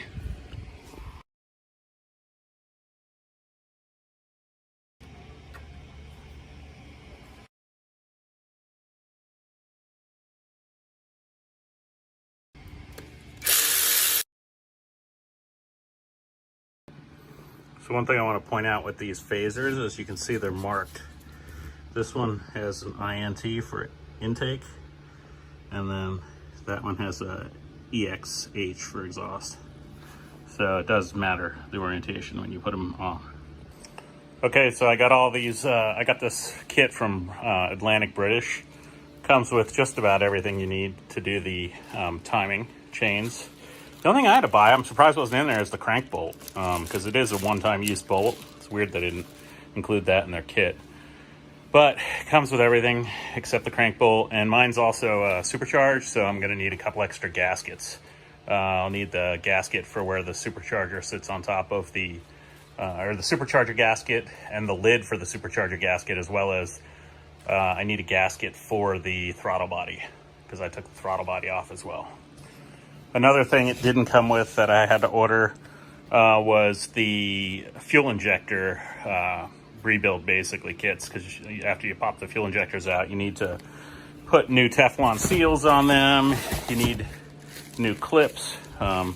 So yeah, you got to order. Don't forget about the fuel injector rebuild. I found a kit for the fuel injectors. I believe it was on eBay, and it comes with the clip, the Teflon seal, the rubber O-ring for the fuel rail, as well as looks like a lock washer. Okay, so I have one of the tensioner fingers here that was in the car, and you can see the difference here. This just has like a little milled flat on it, where this tensioner from Land-Rover has the actual, it has like a hardened button right there for everything to kind of, for the tensioner to sit on. So that's a little different, but otherwise you can see exact same part. It's just one has that little button, one has a flat spot, and you can see the part numbers on the boxes here. So okay, first thing I'm going to do is change out the oiler here, the lubricator pad thing, lubricator tube.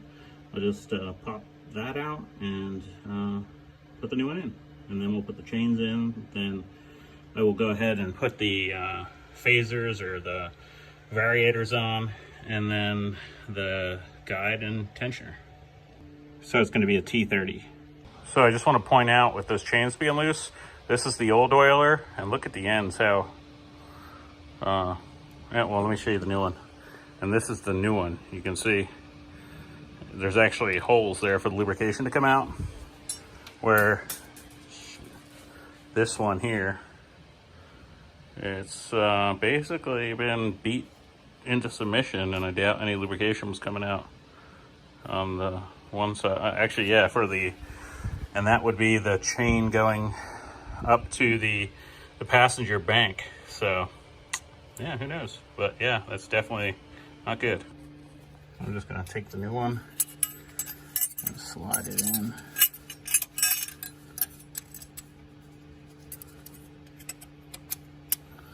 And then we'll put a new bolt in.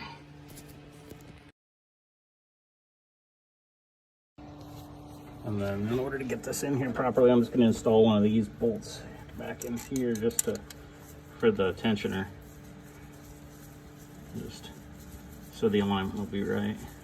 And I looked in the manual, there's no torque for this bolt here. So I'm just gonna give it the old attaboy. So here's the timing mark on the variators over on this side.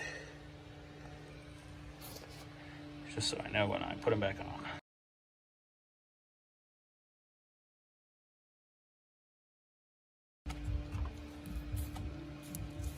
So you can see it in there as well.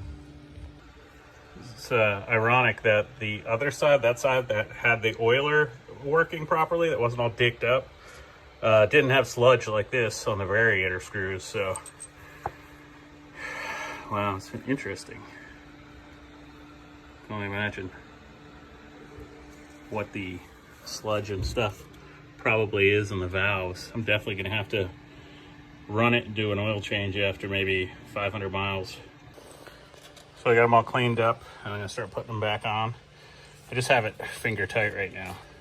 This isn't on. And you can see, obviously, put them back on in the same order, but you can't really screw them up because the bolt pattern's off. You know, it's not concentric, I guess you could say. So let's just get them on finger tight.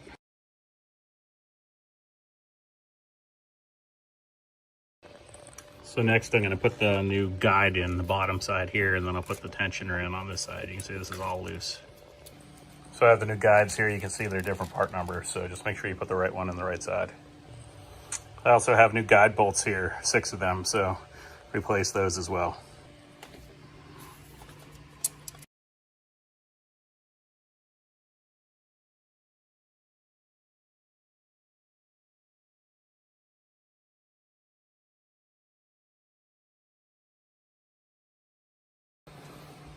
And then 10-12 is the driver side, 10-11 is the passenger side.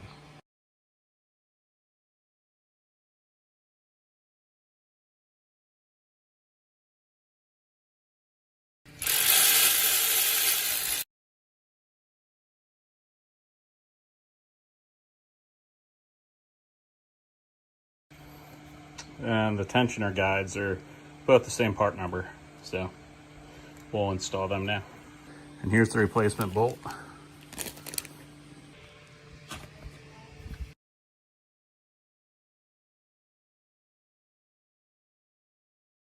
The tensioner for both sides is the same part number, so here's the new tensioner. And then it came with 4 tensioner bolts, 2 per side, so we'll swap those out. So now we'll go ahead and install the tensioner.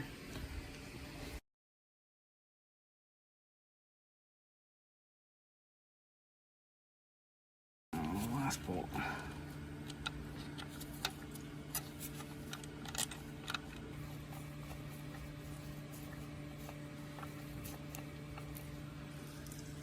And now we'll just tighten them down finger tight.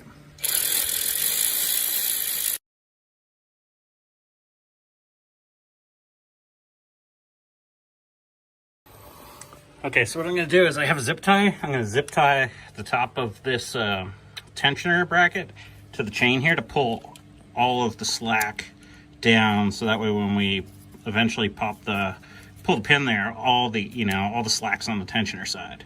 So I'm just going to go ahead and install the zip tie.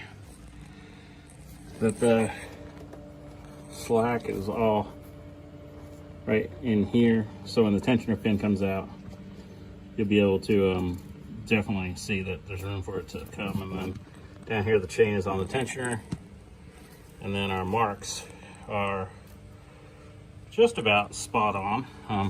They're on up here and over here, So just keep in mind, I'm gonna have to torque this and, you know, put torque on the phasers and then torque these bolts here. These are just finger tight. Same with all these. We're gonna torque every bolt in here. But that's where we're at now. So let's go ahead and install the other chain and guides and tensioner. Okay, so I have the intake phaser. You can see right there, INT. So I'm gonna go ahead and install that. Just finger tight.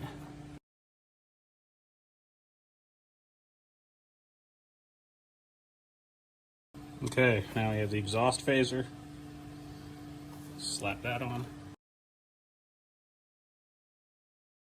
New chain, we'll go ahead and install that. You can see it's got the 2 marks on it we need. Alright, one there, one there. And it's got a white one down here.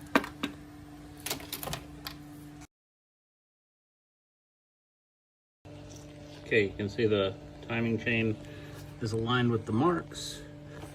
Now I'll just come down here and slide it over the edge. And then I already put my new crush washer on there. I should have left it off, but oh well. So now we're gonna go ahead and put the guides and tensioners in this side. All right, here's the guide for the passenger side. I believe this is the 1011 part number. So anyhow, what we're gonna do is, you see it's got this big flange here. That's gonna be on the inboard side of it. And then, you know, it's just gonna run up the normal side. So we'll go in here and slide it up the chain. And here we go. Here's the 3 bolts for it. Now you can see this bracket's not even on, or the guide rather, but the timing chain mark is about half a link there. Once we get it tightened up, and I'll pull this around to about half a link, or 1 link, and it'll be in the right position. So let me just show you. I put a zip tie on this side. I ran it behind the guard here, and then just pulled the tensioner down to the guide. So that way all the slack is, and the chain and everything is down on this side. So when we pull the pin, you can see how big that gap is right there. What's that, like half of the thickness of a finger? So that'll put tension on that. And then it also, when you do that, it causes the timing marks to, on the guide here, to align. It's very close. It's, maybe 1/8 of an inch off here, where these are all on up here.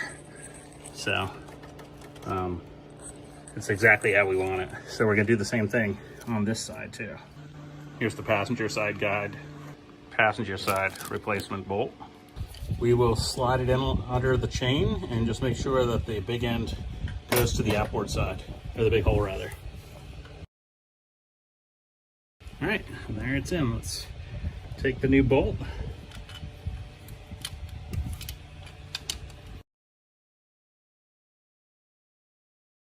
So now what I'm gonna do is take a zip tie, put it behind the guard, and pull the guide rather, and then pull everything up in. Now I have the new tensioner and new tensioner bolts, the same as the other side.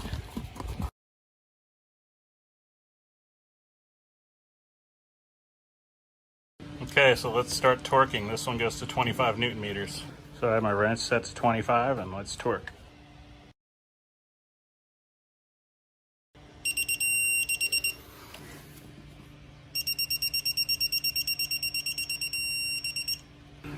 All right, next the chain tensioners get torqued to 12 Newton meters.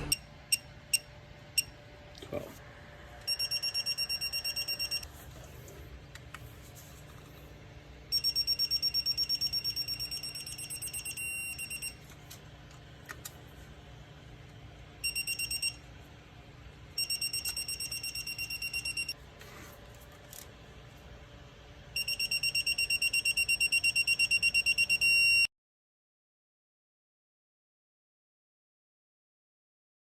Okay, the timing chain guides need to be torqued to 12 Newton meters. Put this thing to 12.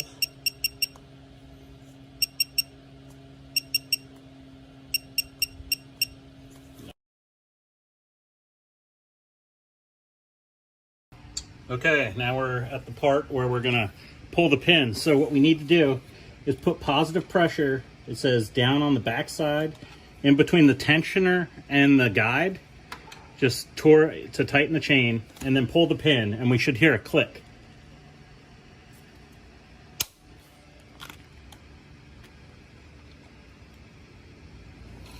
All right, there's that one. And I'm just gonna remove the zip tie. Yep, we got the whole thing. Now we'll do the same thing with the passenger bank. Okay, so on the passenger side, I'm gonna do the same thing. I'm gonna put some positive pressure against the guide and pull the pin. Now also, make sure that you're on the sprocket before you do anything. There's positive pressure, and we'll listen for the click. Yep. Now we're good. Now we'll cut that tie strap.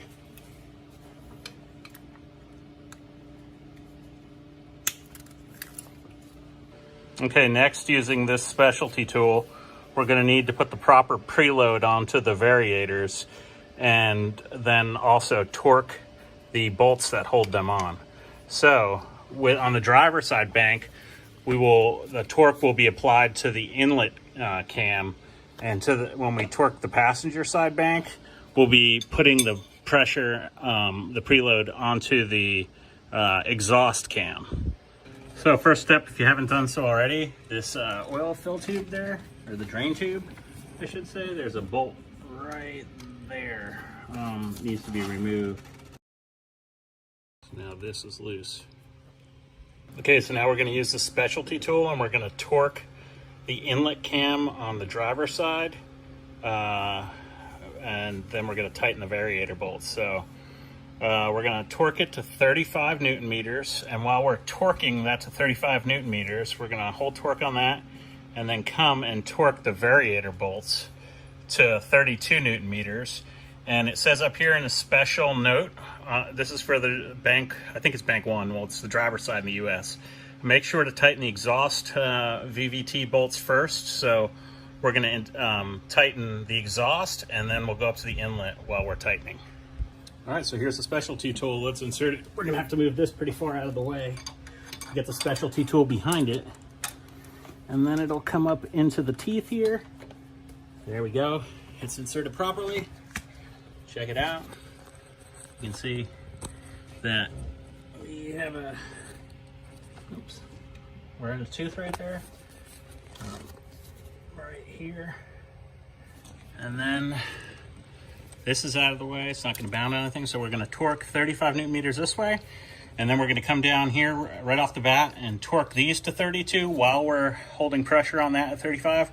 And then come up to here and torque this inlet cam next at 32 Newton meters. All right, so this is set to 35. This is set to 32. Let's get after it. There's 35.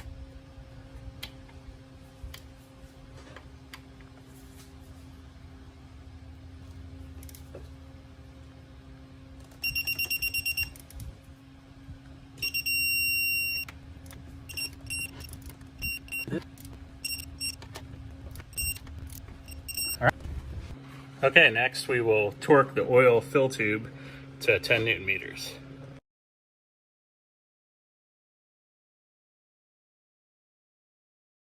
So now it wants us to take the lockout on the driver's side, the side we just torqued, and then we can move over to the passenger side and start torquing that side.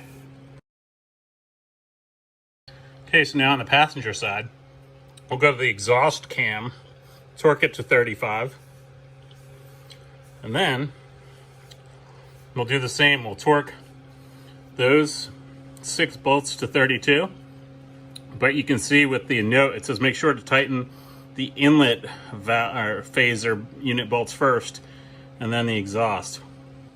So remember, we're gonna apply the 35 Newton meters here, come up to the inlet, torque that to 32, then torque the exhaust to 32. So 35 here. 32 here.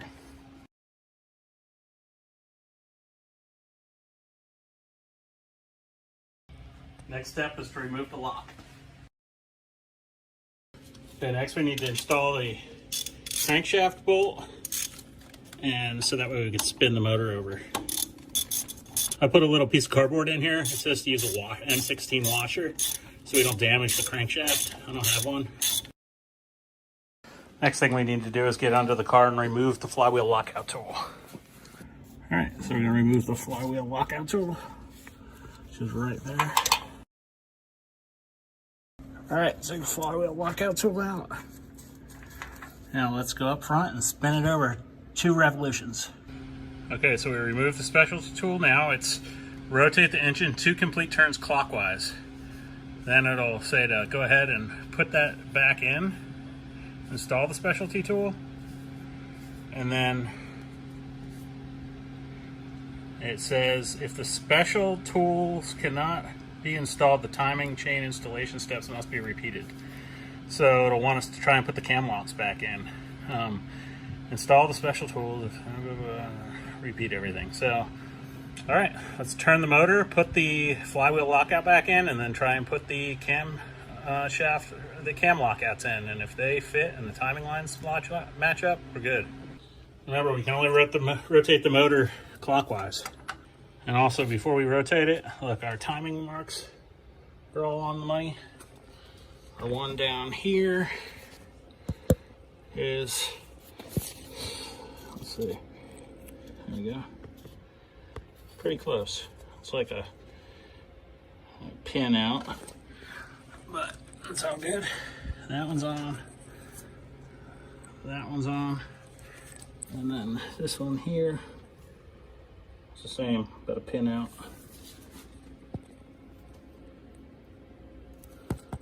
Yeah, about the same. So let's rotate it 2 complete turns.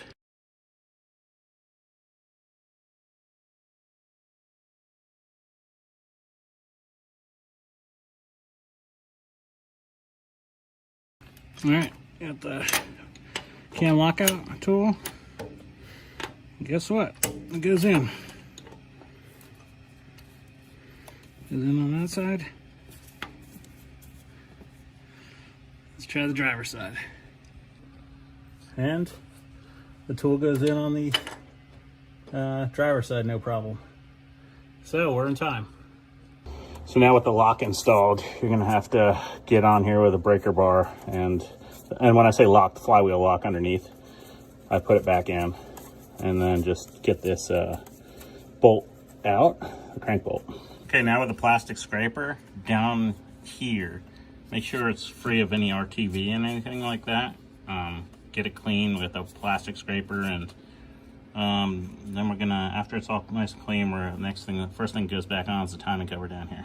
Okay, now for the reinstall, the book recommends that you put some RTV down here and right here, and I'm sure you noticed when you took off the timing cover you saw some RTV on it right there.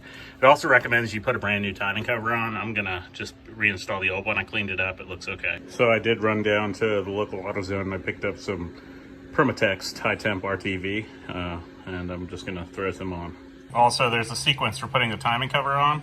You see it there, 4 bolts. You're gonna torque them to 12 Newton meters, and it says to tighten the lower bolts within 7 minutes of, tighten the lower timing cover bolts within 7 minutes of, so that must be after you put the RTV on. And then you put the rest of the bolts in, the other 8, and torque those to 12. And again, that's tightened within 7 minutes. All right, let's torque them down to 12. Start with this one up here. Go down here.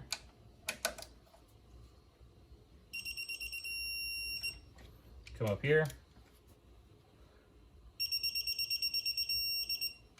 Then come over to here.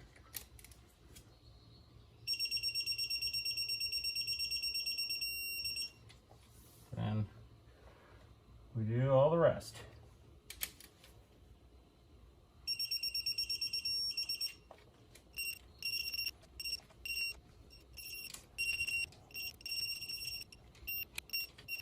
Okay, now we're going to go ahead and put on the front timing covers. This is the driver side on US vehicles, and you're going to torque it to 12 Newton meters and torque in the order shown. And then if you remove the cam position sensors, put those back on and torque those to 12 Newton meters. And then go ahead and reconnect all your cannon plugs and ground wire. And that ground bolt gets tightened to 10 Newton meters right there. Okay, I got the cover cleaned up. I put the RTV, the book shows it putting on the cover, but I put it on there. I put it on pretty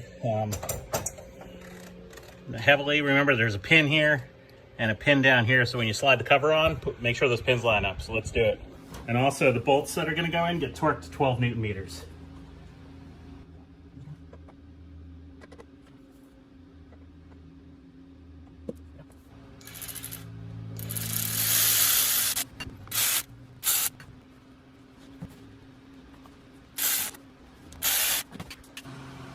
And now we'll tighten those to 12 Newton meters in that order.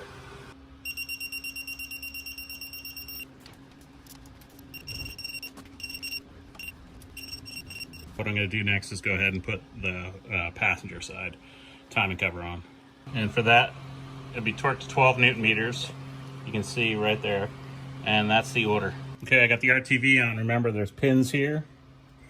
So get those lined up.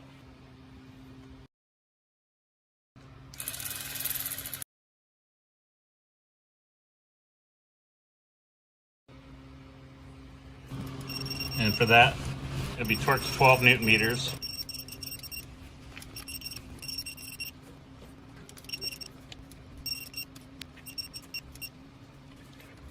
Okay, next we're going to work on getting the crankshaft pulley back on. So you got to clean the keyway out. It's got RTV in it.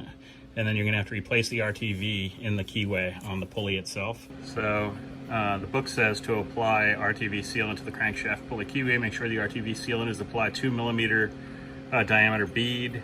Make sure, so that's what, 80 thousandths in bead. So about 32nd of an inch. My math's right. And then make sure that the RTV sealant is applied, that the RTV sealant is level with the top of the keyway. So I'm gonna just fill the keyway in with RTV and call it a day. Just in the center, not all the way to the edges. As you can see, leave 4.7 millimeters and 6.8 millimeters.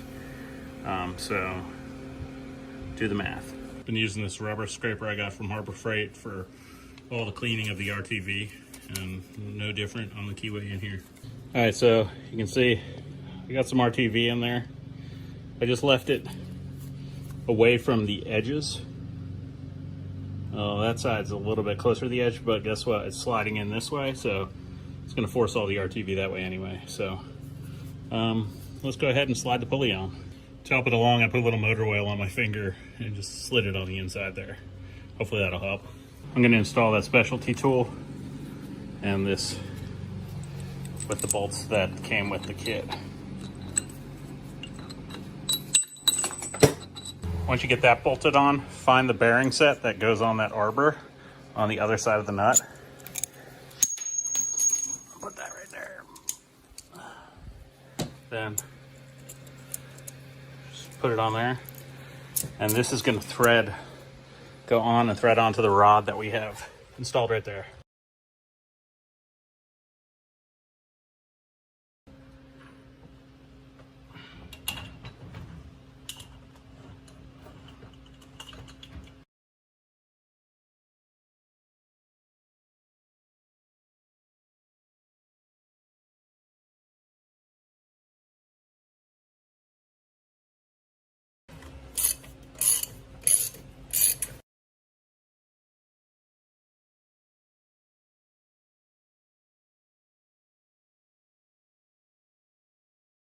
Okay, I could just feel it just bottomed out and I'm done. I'm not putting any more pressure on it.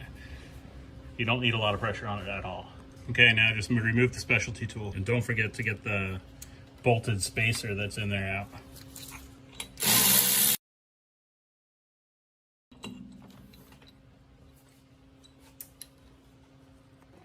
Next, we're gonna put two of the M10 bolts back in and torque it to 65 Newton meters. Also, these bolts require Loctite, so put a little Loctite on them.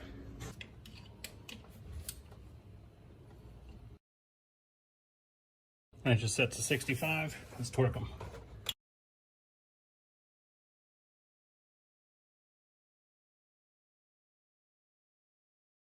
Okay, next we got this brand new crank bolt. We're going to throw this thing in, and then we'll torque it. So let's go ahead and install the specialty tool using the 2 long bolts the kit gives us, and we'll install it on the crank.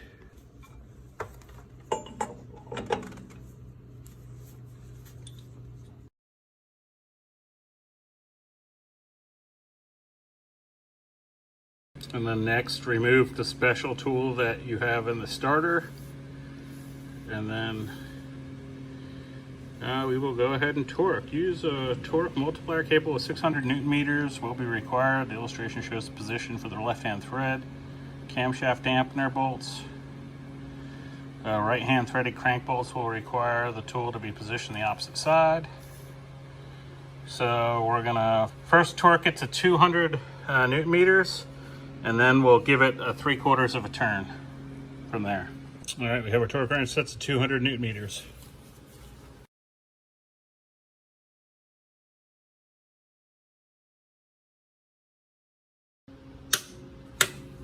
All right, there's 200. So now what I'm gonna do is put a mark on the socket. So when it goes around 270 degrees, we will see that mark right on top.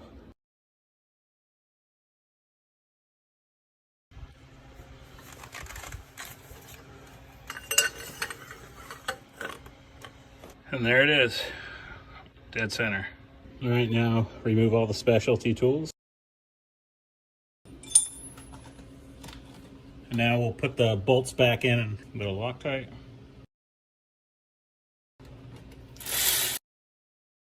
And 65 Newton meters.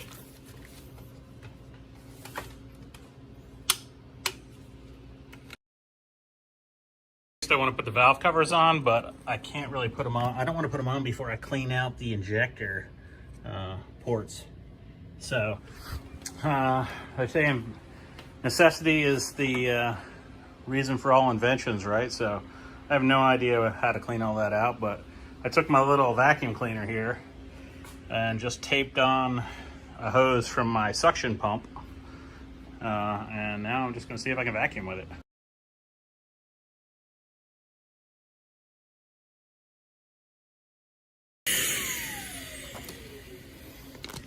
All right, seems to work. You can see how much cleaner that is in there. Still got a little way to go in there. Okay, so I've got the passenger side valve cover right here. The gasket for that, replacement gasket's this part number. And here it is right here. The driver's side is that part number. And then I've got all the spark plug part numbers here. So let's swap this one over. Just first things first, we'll remove the old one. You can clean up the tracks and install the new one.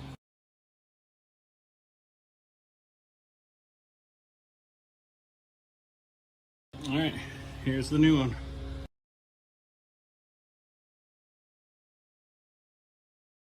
Now we need to take all the bolts and pop them through. So just going from the bottom, hold it down, and squeeze, and you'll see they come up to the inside of the gasket. Next, we'll change out the fuel injector spark plug gasket. That's the part number for the passenger side. Here it is. It'll just pop right out.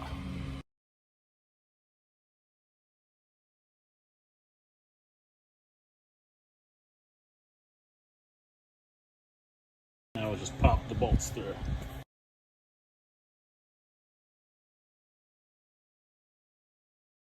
And now for fun, I'm just going to use some motor oil and just wet them down. Here is the torquing pattern for the passenger side valve cover. The last thing we need to do is put some RTV. It shows right there on the front there, right next to the variators. And it says note. Right there, you can read it. All right, got the RTV on. And let's put the cover on.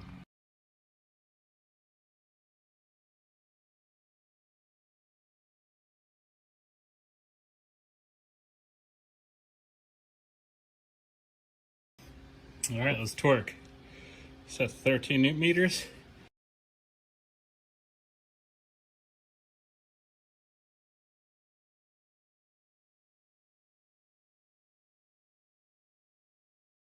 That valve cover's on and torqued, and I also put the grounding wire on right there. So now let's build up the driver's side and install that. Here's the gasket, and I'm just going to install it. You saw it on the passenger side. Then here are the seals for the bosses here.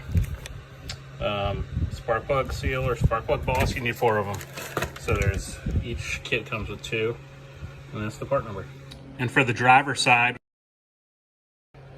2 more spots for RTV, and here is the pattern for the driver side or left valve cover, and 13 newton meters. Okay, I got the RTV on, and let's put the left side valve cover on.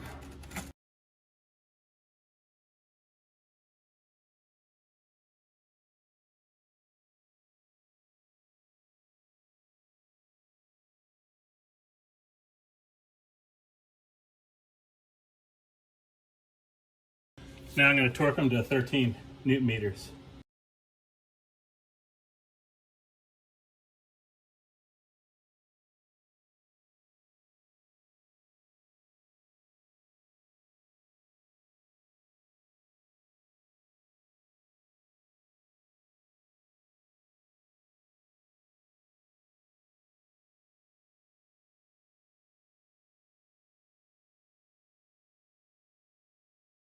Okay, so next I'm going to work on putting the starter back in.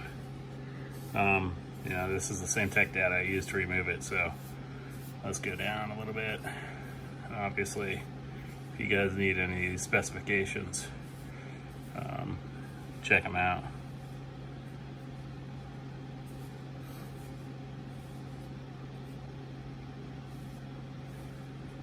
I didn't have a lot of this stuff on my starter, so it didn't apply to me. But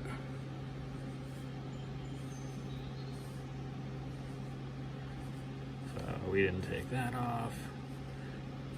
The TSS, I think that's that stop start stuff. So that has that bracket on there for, I guess, torque or torsion. 47 newton meters if you have that. Here's where we're getting into. So we removed those 2 bolts. So we got to put those 2 bolts, bottom and top, back in, torque them to 47 newton meters. Okay, so here's the starter. Now we're just gonna put it back in its home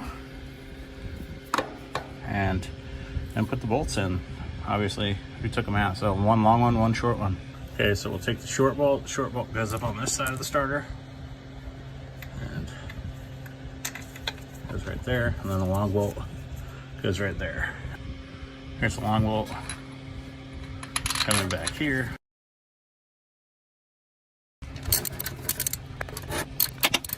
All right, now these will get torqued to 47 newton meters.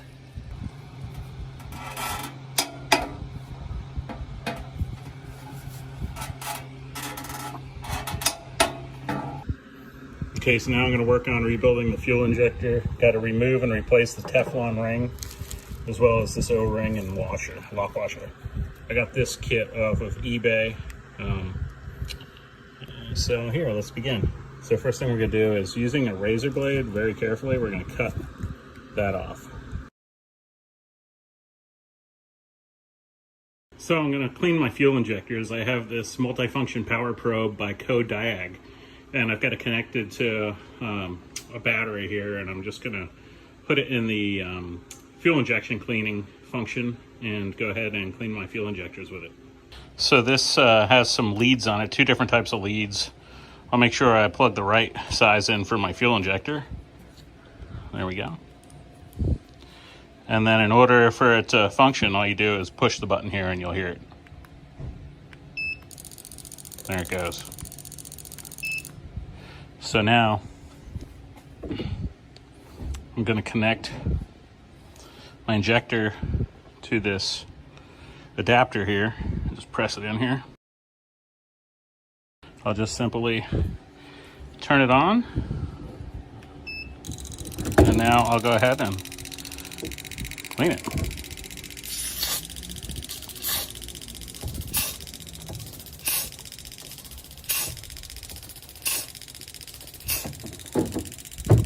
And then push the button to shut it off. We'll do the rest like this. And here is the part number for the injector seal installation tool. Okay, so I got all the injectors cleaned and rebuilt. The only thing left to do is I've got all the seals, the Teflon seals, to put on here. I got a tool from British Atlantic, or Atlantic British rather. It's got that bullet, the brass bullet point that goes, you know, basically is gonna go like this. And then you take this, slide it down, and it's gonna push that Teflon seal all the way to the end there. Then we'll take this, set it up on the connector, and just slide it on and down into the detent right there. So that'll be next.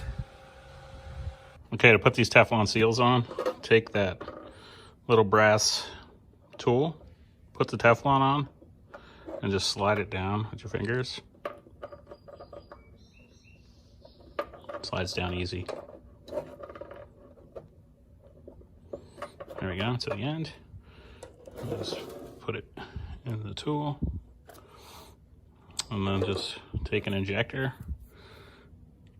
The tool has a little hollow end, so it'll contour, or it'll at least clear the end of the injector that's got that weird contour.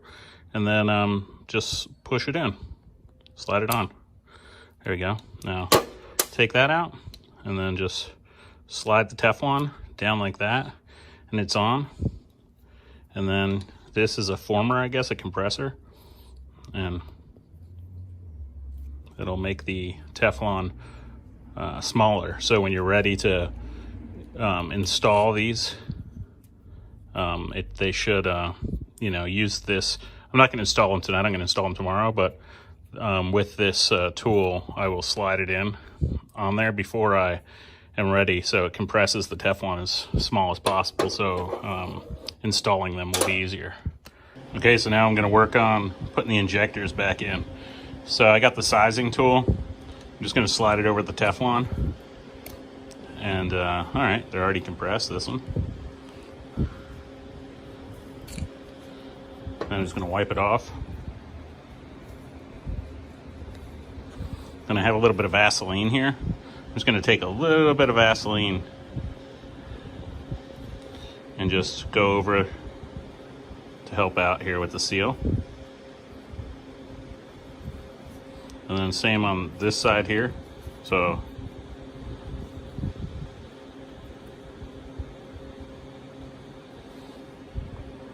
I'm just going to put a little bit of, you can see there's not much, just to help lubricate things a little bit.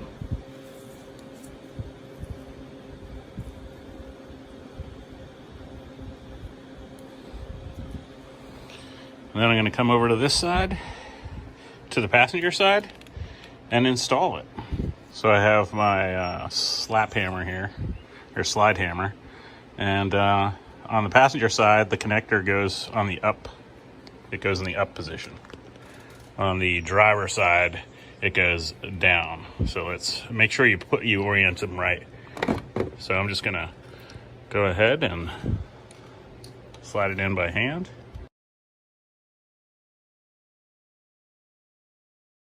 And then I'm gonna attach the hammer.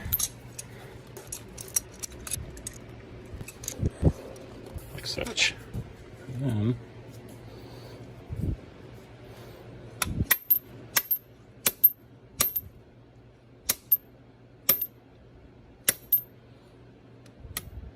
And you can feel it bottom out.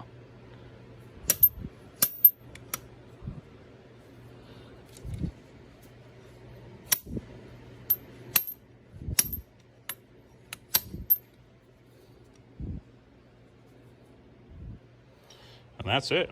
Take the slide hammer off. All right, I've got it in. You can still kind of wiggle it and even maybe twist it a little bit. I don't want to because I don't want to damage the Teflon, but that's it. So we'll put the rest in that way on the passenger side, then we'll move over to the driver's side. Okay, I got them all in. They go in really easy. You can almost seat them just with your hand. What I like to do also after they're in is I always take like a straight edge or something, because these are precision, you know, things. So if you take a straight edge and just put it on top of the fuel injectors, you can kind of wiggle it. And, you know, there shouldn't be any wiggle. It should sit flat across all faces of the 4 on each side. So that'll give you a little more warm fuzzy that they're all seated and home. And if your roller's rocking a little bit, just find the one that's sitting up a little high and just adjust it a little bit. And that's my trick.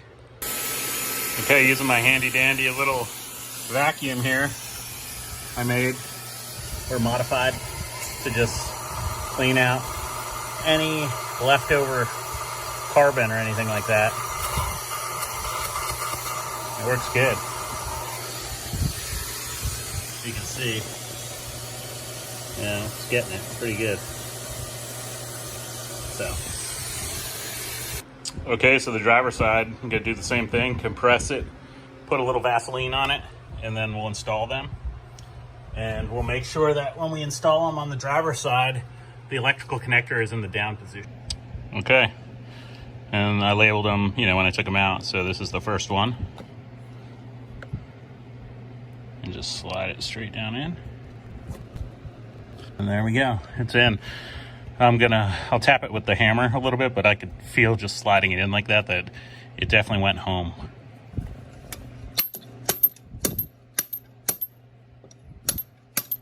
You can feel it, you know when something's there. Doesn't wiggle at all, really. I mean, a little bit, but. And it's still, I mean, I can still manipulate it, spin it a little bit by hand, so. But it's down, bottomed out. So repeat this on the next 3, and we'll get to putting the fuel rails on. Okay, so now I have new spring clips for the top of the injector, so let's put them on. Just slide it down over top and straight down. And there you see, that's basically it.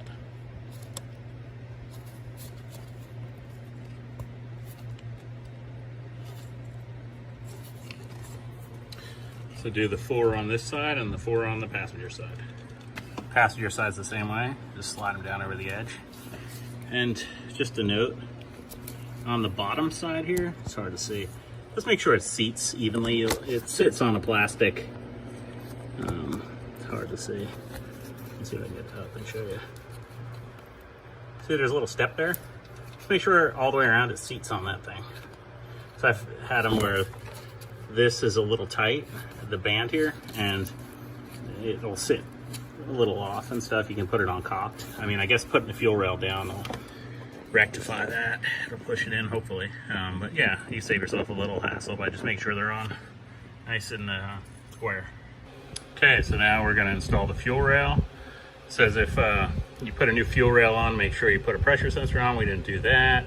New fuel injector. If the new fuel injectors are installed, injector clamps must be installed. Make sure the fuel injector is aligned and installed to the fuel rail correctly. Tighten the fuel rail retaining bolts 1 turn at a time until the correct torque is achieved. Lubricate the fuel injector O-ring seals with clean engine oil. We did the Vaseline. And then it says left hand illustration shown, right hand is similar. So we're just going to slide the fuel injector down. You'll see here there's pins. If we put a new head in, that's a specialty tool that's used for, it shows it right here. It says, right there, caution, if a new cylinder head has been installed, install a specialty tool without the thread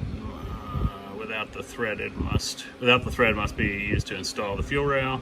So that's what that's showing right there. we didn't do that, so we'll disregard. But if you see that part of the illustration, it's kind of shows you, and it's like, what the hell's that? So anyway, so we'll put the we'll put the fuel rail on and put those 2 bolts in, torque them to 20 Newton meters, and then we'll go ahead, and if it was new head, you'd remove the specialty tools. Then you put the end bolts in, torque those to 20 Newton meters, and now there's a torquing seat. Tighten the bolts in the sequence shown, left and right, or the same. So then you'll do 1, 2, 3, 4, and they're all going to be 30 Newton meters. So it's going to be 20, 20, 30, 30. If that makes sense. Yeah. 20, inside 20. So you'll put the 2 center ones in, 20 Newton meters, 2 outer ones in, 20 Newton meters, then from torque them all to 30 Newton meters. Capiche? So I have the driver's side fuel rail here, and you'll notice when I took the injectors out, the O-rings came off. So just double check your fuel rails before you install them to make sure the O-rings aren't, or there's no FOD or foreign objects in there. All right, got the fuel rail here. It's all cleaned out. I'm gonna go ahead and slide it on. And just wiggle it down on there. And now it's in place. So now we'll put the center bolts in, torque them to 20, the outer bolts, torque them to 20, and then the rest we'll set the torque.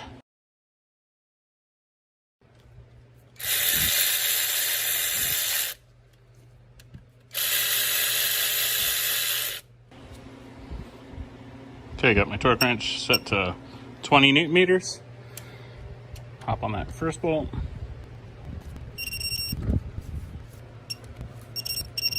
All right, now we'll install the outer bolts.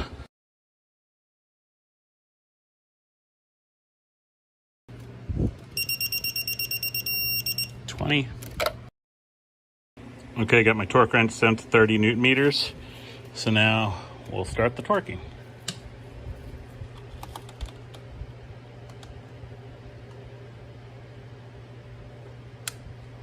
On.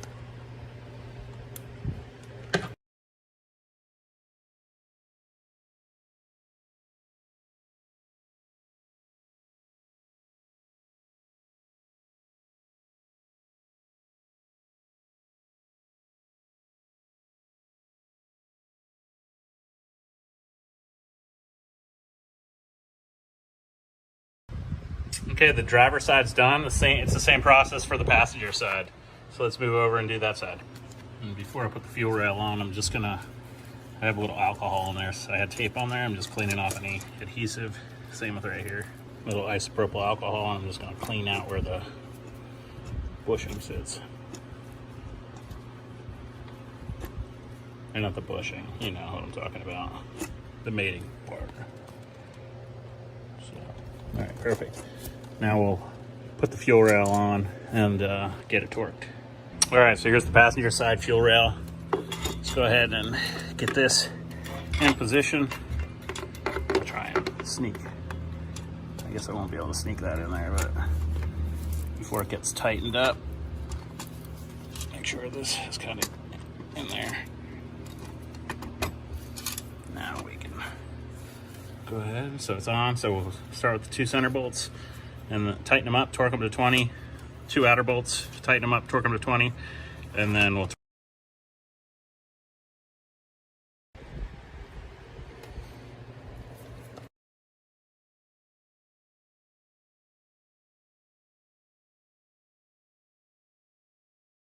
again 20 Newton meters.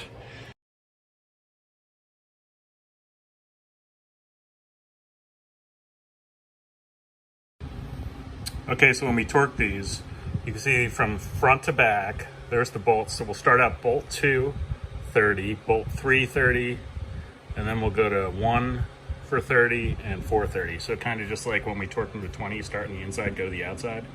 Again, same thing. Okay, got it set to 30. Now let's torque the bolts.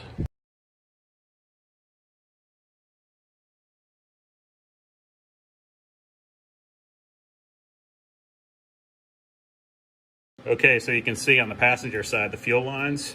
Down on the bottom, the union, that's going to 21 Newton meters. That second bolt is going to 11 Newton meters, and then that one on the bottom side of the valve covers there, it's kind of weird, it's going to 25.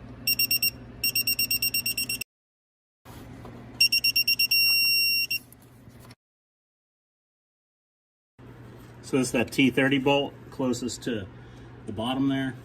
So that's going to 8 Newton meters, and then this one up here,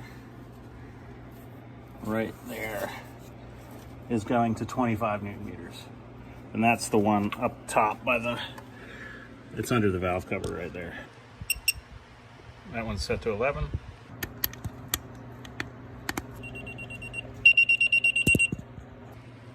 So then this last bolt right here on top, it's going to 25 Newton meters.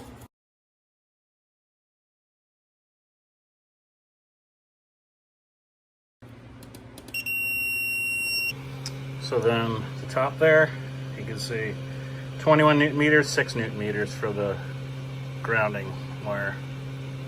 So let's go ahead and put those barrel nuts to 21.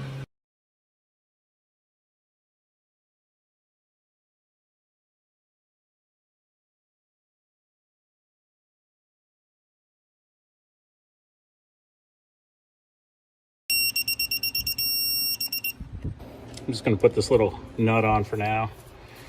When I come back and do all the rest of the connectors, I'll do that.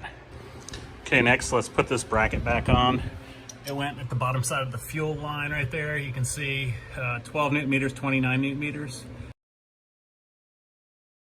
All right, 29 Newton meters for the M10.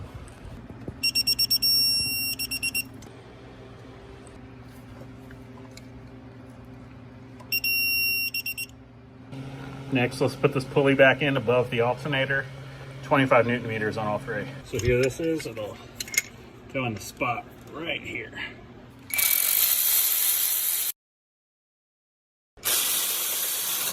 $25 Newton meters on all three of those bolts.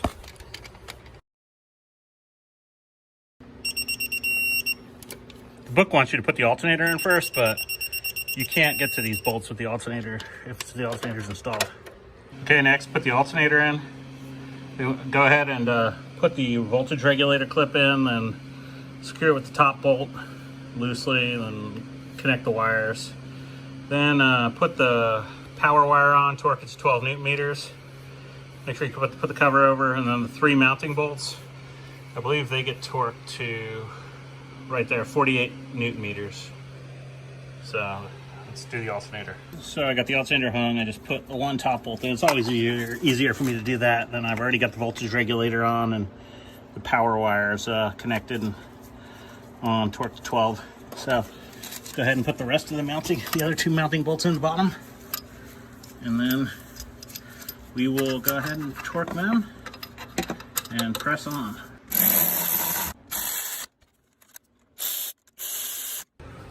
All right, got our torque wrench set to 48.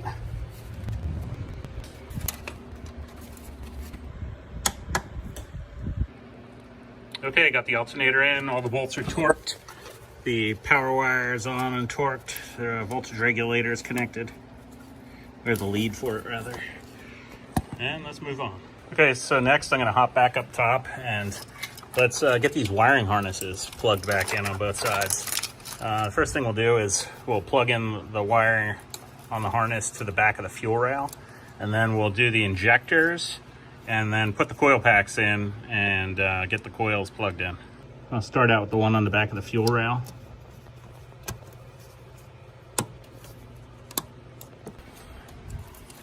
I'll kind of work the fuel rail, or I mean the harness back onto its home, and then you clip in the fuel injectors.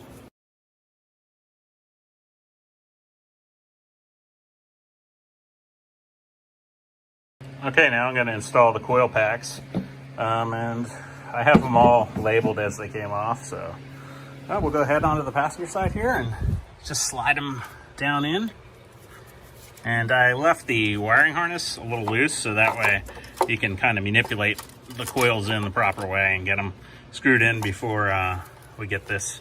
Otherwise, it's kind of a pain to you know what I'm saying, get the coils in and the bolts, get them bolted down and torqued. So once all the coils are in and torqued, then I'll connect the wiring harnesses and then put this thing home where it needs to be. All right, got my wrench set to 8 Newton meters. Just gonna torque all these. Okay, so now I'll put the wiring harness where it needs to go and connect all the coils.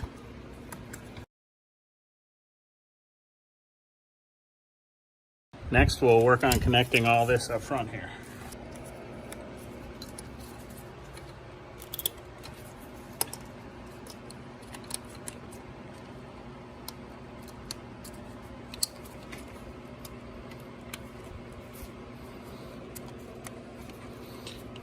And this comes up here and gets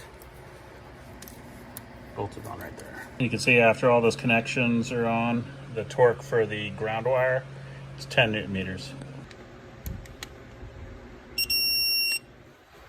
And then we'll come back up to the top here.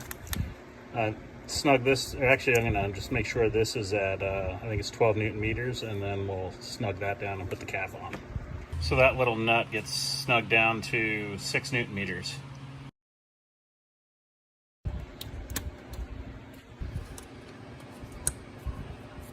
So do the same thing on the driver's side. Okay, the driver's side went together just like the passenger side. Got an extra one here, and this harness comes down here, and then another one over here. All right, next up I'm just gonna put this line back in, click this bad boy in, and now we'll just throw the bolts in here. All right, got that screwed in, put the one in above it. All right, fellers, then we got this one here. We'll just make sure it connects there and connects up here. It connects to the top one. Okay, this one here, we'll put it back in. It's gonna go in front of that pipe, or that coolant line there, whatever that is, and then just clip it in.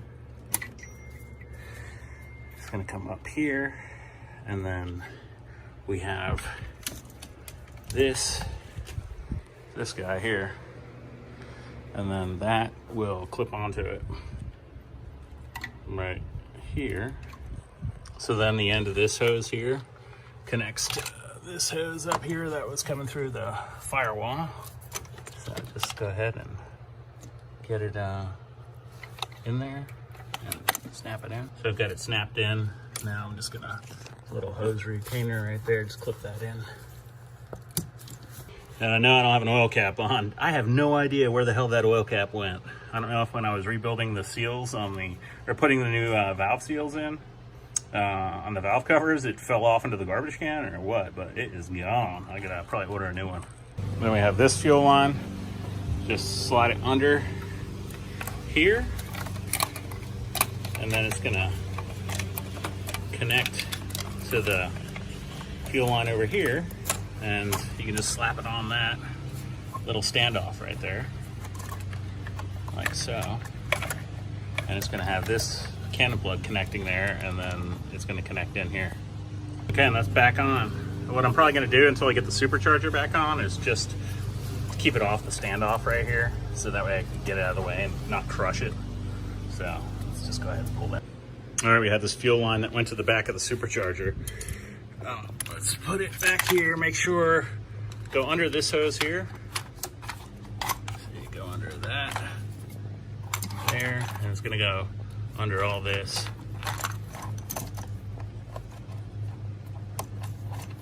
And it's gonna connect to, I believe, that right there. But this is gonna go up here, get it back there, because the connection for the supercharger is right over there. Push this back. There we go. And then this up here will connect right here. So now we have all this on, connected, just chilling back here, and the cannon plug down there that goes to the supercharger, and then all this lovely stuff here. So what I'm probably gonna do is, I guess I'll put the throttle body back on, and then position the supercharger up here and get the stuff on the back of it and then slide it into position. So maybe throttle body next and water pump. Okay, so I just put the water pump back in and torqued the 4 bolts to 12 Newton meters. All right, so as I'm putting the supercharger in, I noticed that this pulley, look how much plays in it. It doesn't move that. So what I'm gonna do is, I bought a bushing and I'm gonna put this bushing in. You gotta take the end cap off here, the whole end of the supercharger, and then we'll install this, put new oil in it, and then throw her back in. So right now I have it up, I just have a little 2x4 underneath it supporting it. You gotta take this side of the supercharger off. There's what, 1, 2, 3, 4 bolts, and then all these external bolts around this to get to the actual bushing. So in order to get this bolt off, these 4 or 3 bolts on the side here have to come off. Those are T40. Get those 3 out. And then here's bolts down on the bottom here, 1. All right, once you get this longer bolt out, then this will just wiggle off. You can see it's just held on by this pin here, that pin there, and those 4 bolts we took off. Now we can get to this bolt.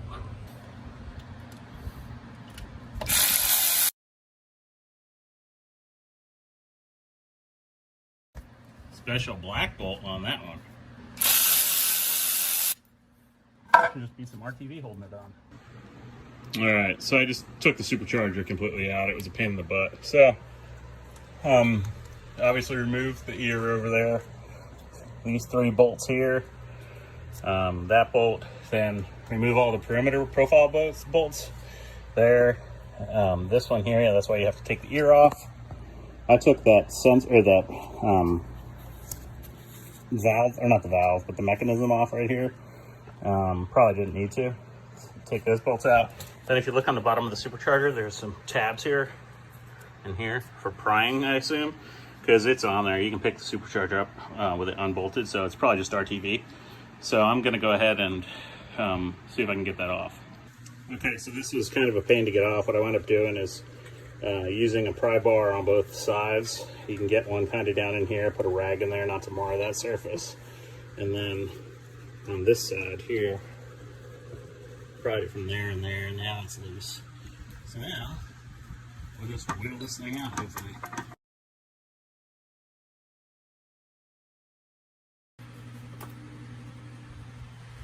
So you're seeing it with me, first time. It's this side.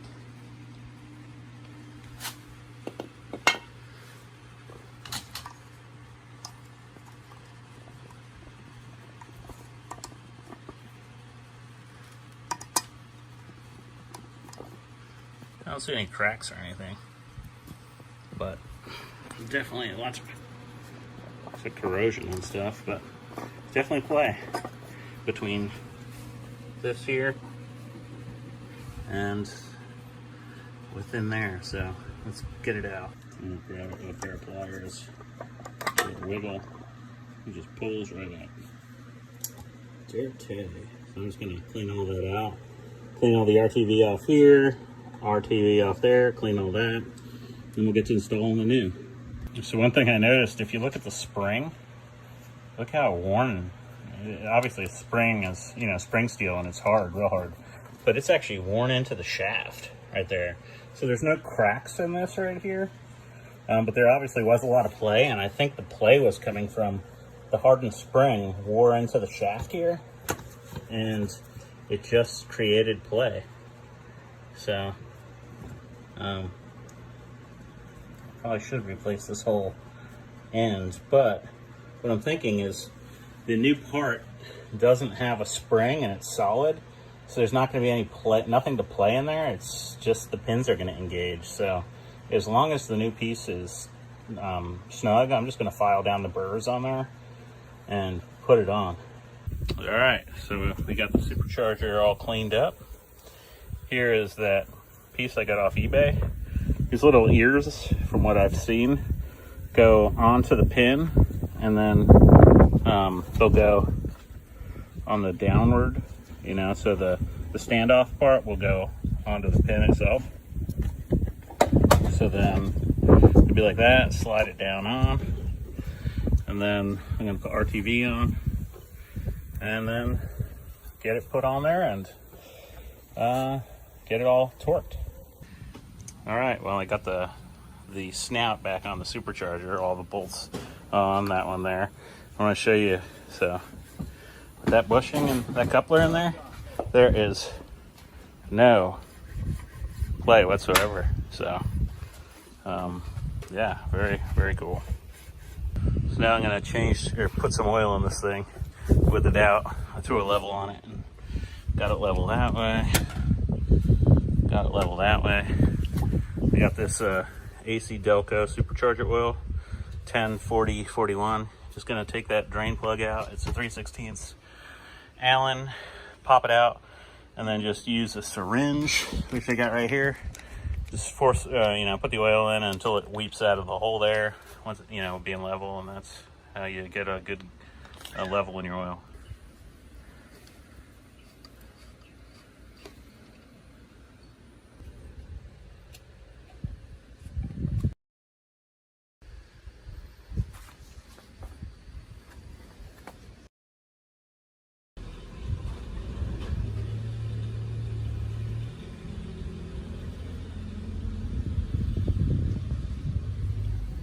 I don't know if it's that. It's weeping, so it might be full. Took about 6 ounces total.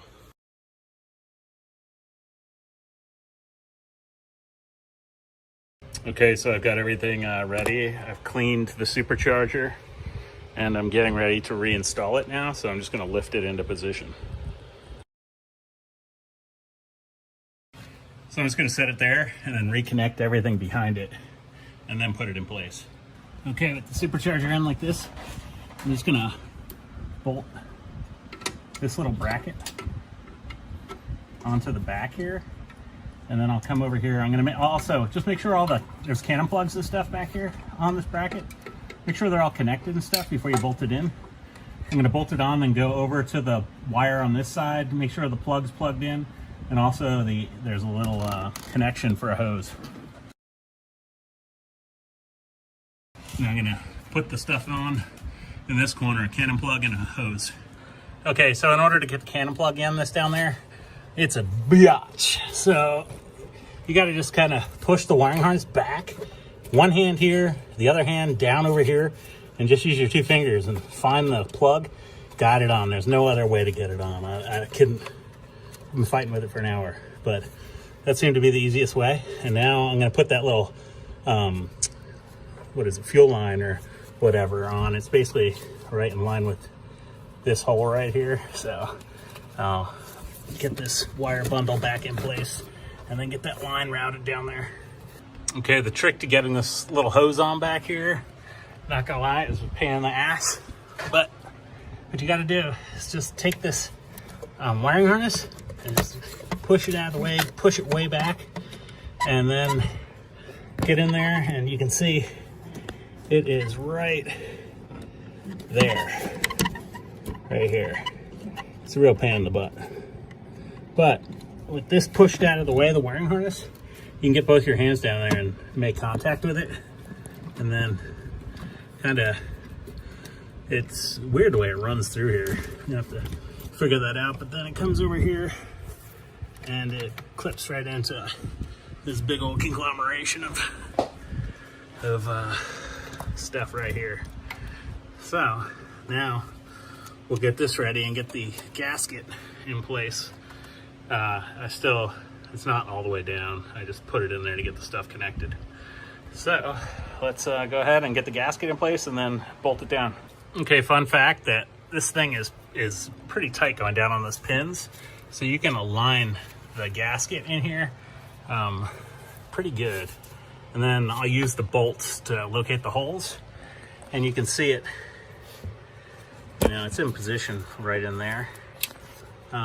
So we can try and, I can see even down there that what the hell is it?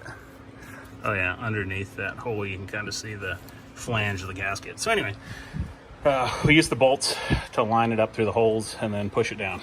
So a little trick, I just started with the 2 center holes and kind of wiggled them in, and you can see the gasket down in here moving around, and got them in and started with the screws. Then I did the same to the outboard bolts. So start with the inside, wiggle them, and you can see there's a good 1/4 inch gap in between the supercharger and the top of the head.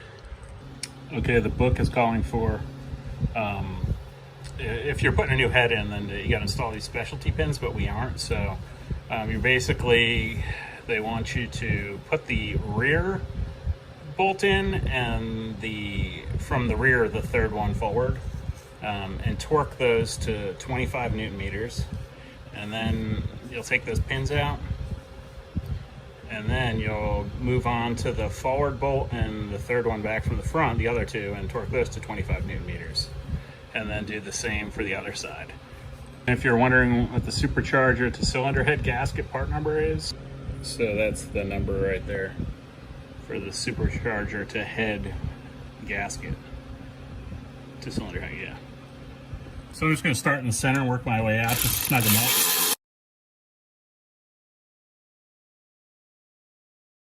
So I have my wrench set to 25 Newton meters. I'm going to start in the back.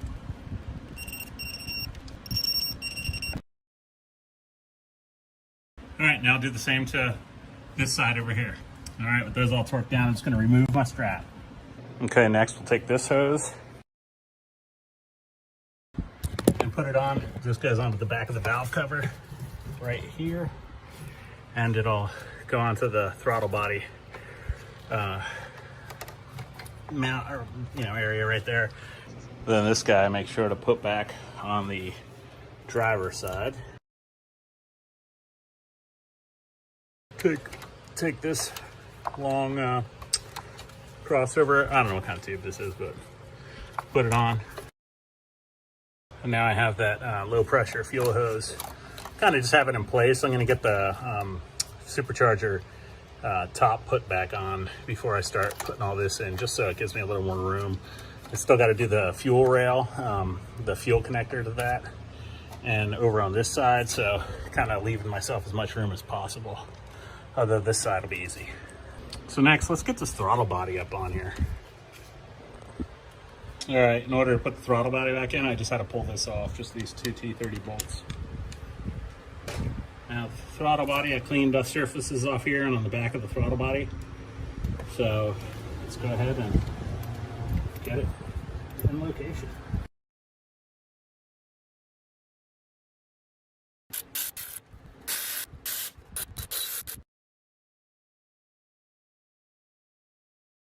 So now what I'm going to do is just bring this wiring harness here and get it back, everything connected.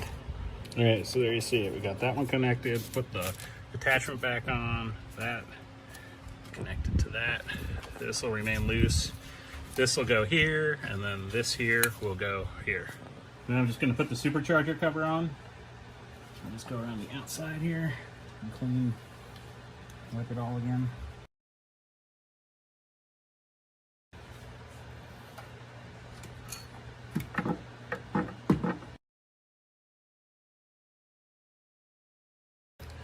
All right, now what I'll do is just gonna go around and check the gasket on all sides to just put a screw and or a bolt and just kind of make sure it's lined up before I start putting the bolts in.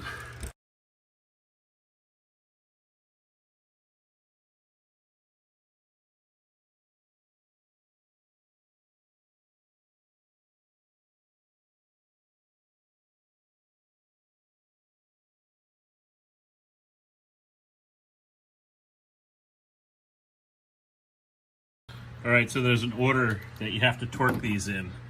And you can see right here, the shop manual, 25 Newton meters. So it's gonna be starting 1 to 25 Newton meters, 2 25 Newton meters, 3 25 Newton meters, and that's the 4th one.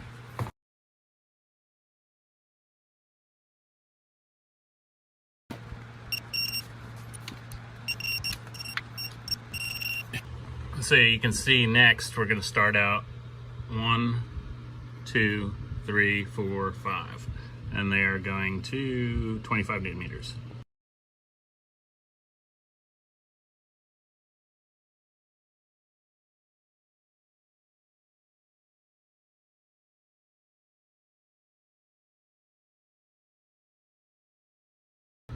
Next, it's the passenger side. That's the order. 7 bolts, 25 Newton meters.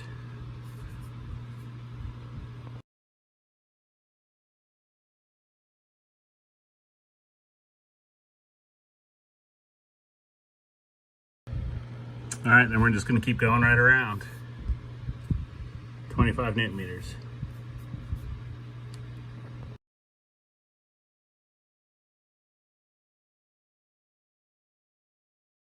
Next, we torque those two, they're the long bolts, to 25 Newton meters. So next, this bracket gets put on the back and the 2 bolts get torqued to 10 Newton meters.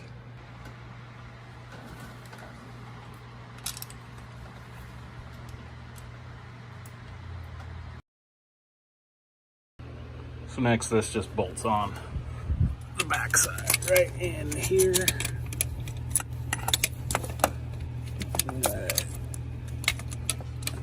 You have to see. You can see the holes right there. Okay, so the wiring loom just bolts right down. This is the bracket right here that we just installed. You can see there's the nut plates on it right there. So this wiring loom just bolts down, then we'll snap that cover back in and then keep on ticking. All right, so I've got that all screwed in, and now just make sure you snap the cover back down. All right, next I'm gonna just install the remaining wire or connectors.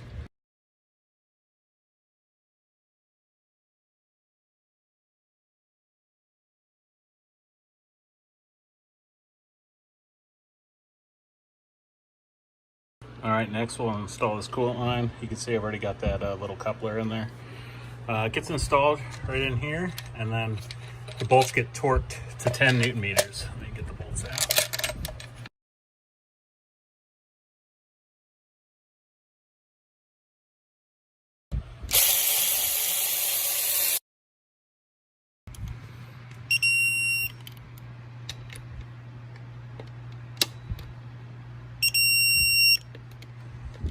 All right, so next let's reinstall the fuel rail connection pipe.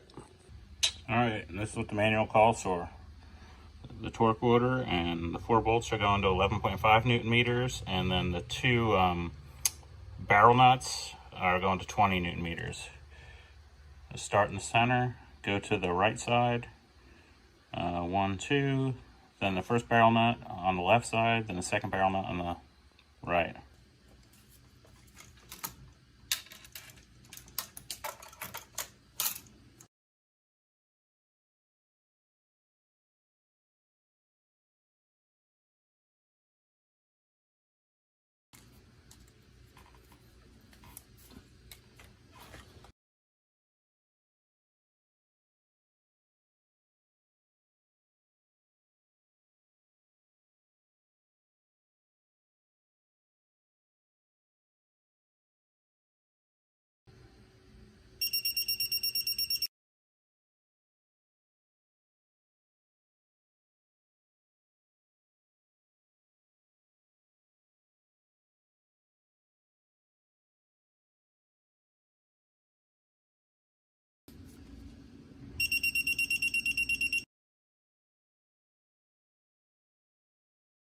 All right, next I'll install this low pressure fuel line.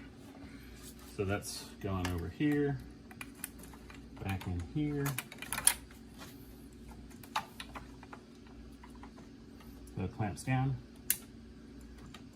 Goes on, there's a connector back here. A little, not a connector, but a slide. Low pressure fuel clip. And then a wire connector. And put it down on there.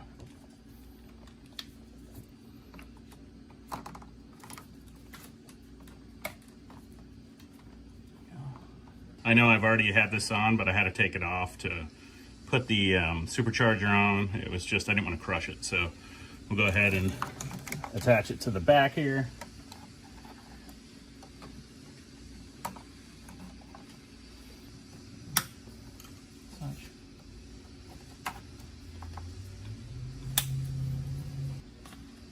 This little guy goes right here.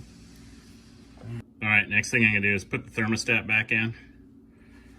It's gonna be hard to show, so it's gonna be, just connect the hoses before and after type thing. Okay, I got the thermostat in and installed. The only thing I'm not sure about just yet, I'm gonna have to check up, is this line here. I'm pretty sure it goes to the bottom. Obviously the radiator connect your cannon plug. Then this here goes to the fan shroud. It's gonna have a little connection there. This here goes to the water pump nipple, but obviously I busted that off. I'm waiting for one to come in. And there we have it. All right, so let's next, we'll put the main drive belt in. Mine's supercharged. So there's the order. And let's get it.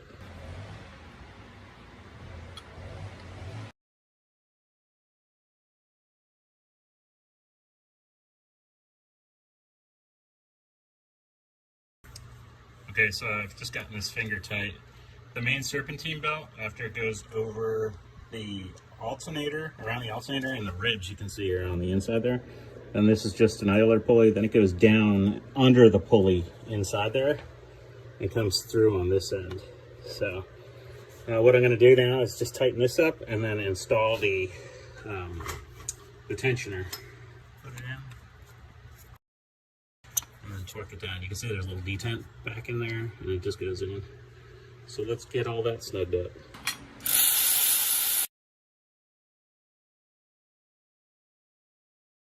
All right, and all those all get torqued to 25 Newton meters. The tensioner gets torqued to 48 Newton meters.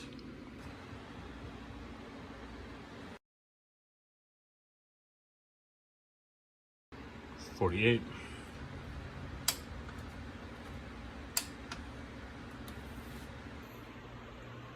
All right, so I got the main drive belt on, and let me show you. So let's start over here for the sake of ease. So the ribs are on the inside, it goes around the alternator, comes up over this pulley, goes over top of the water pump pulley, then it goes behind the thermostat.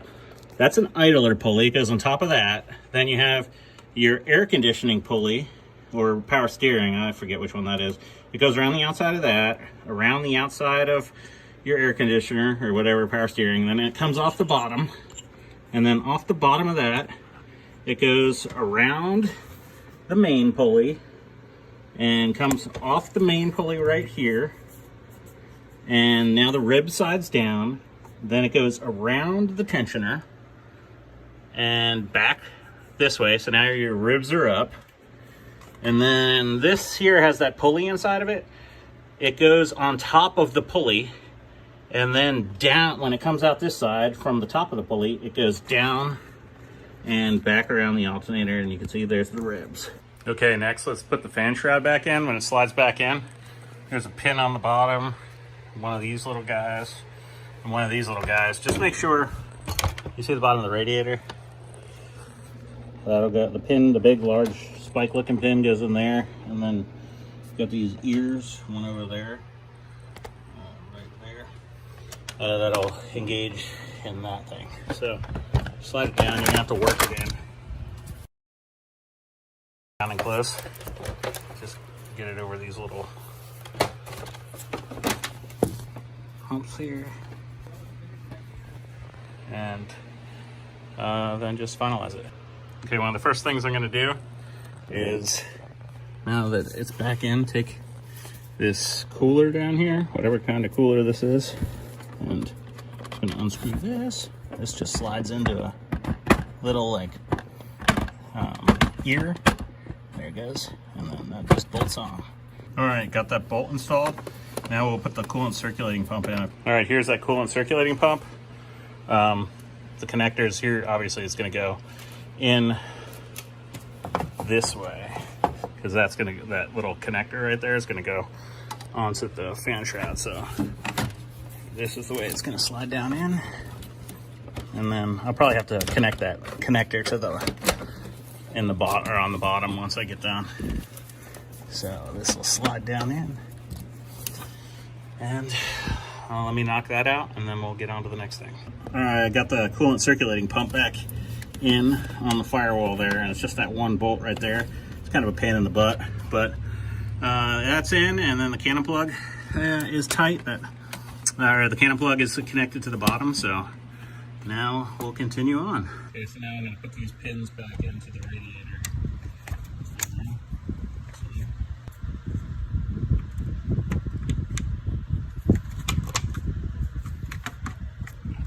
All right, next I'm going to put the coolant reservoir back in.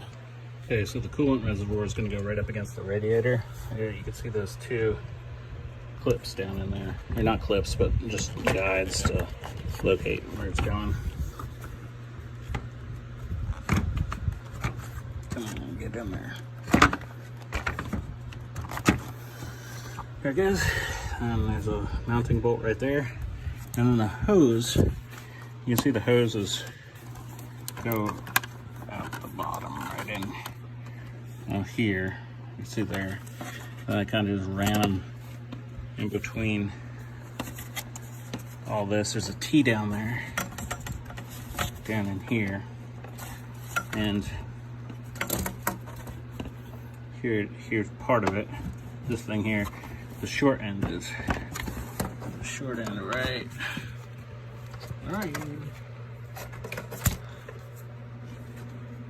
there.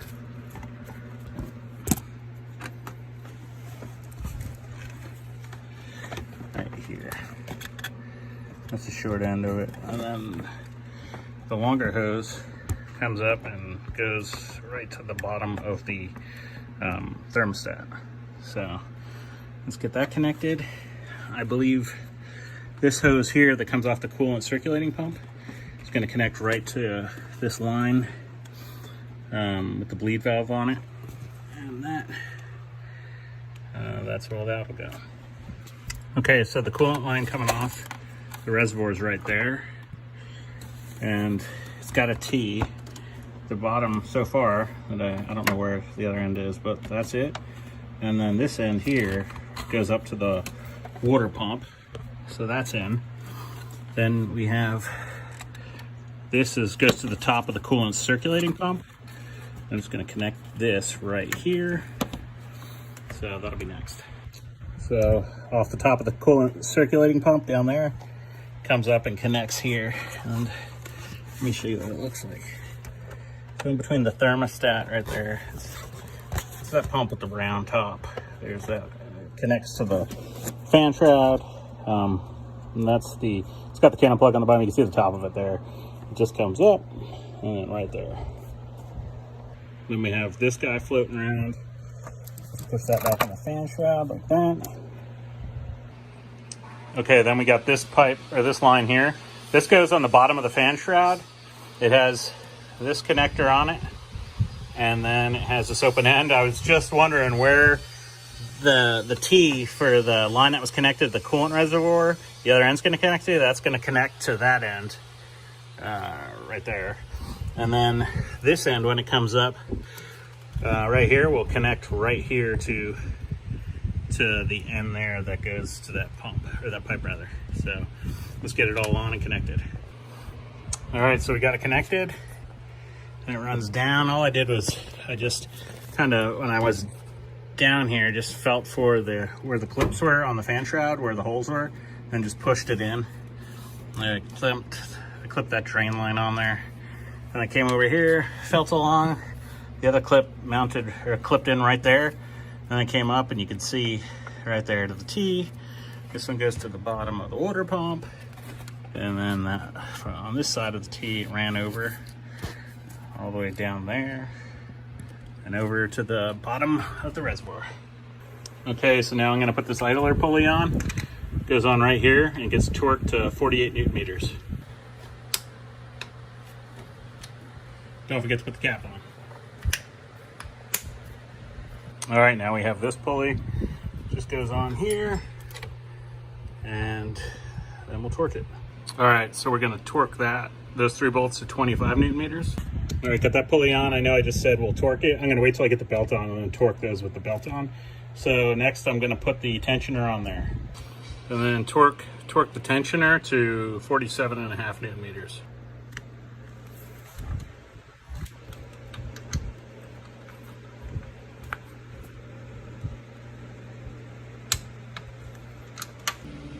All right, so now we're gonna put the supercharger belt on, and there it is right there. So I got a new supercharger belt from Atlantic British rather, and that's the part number.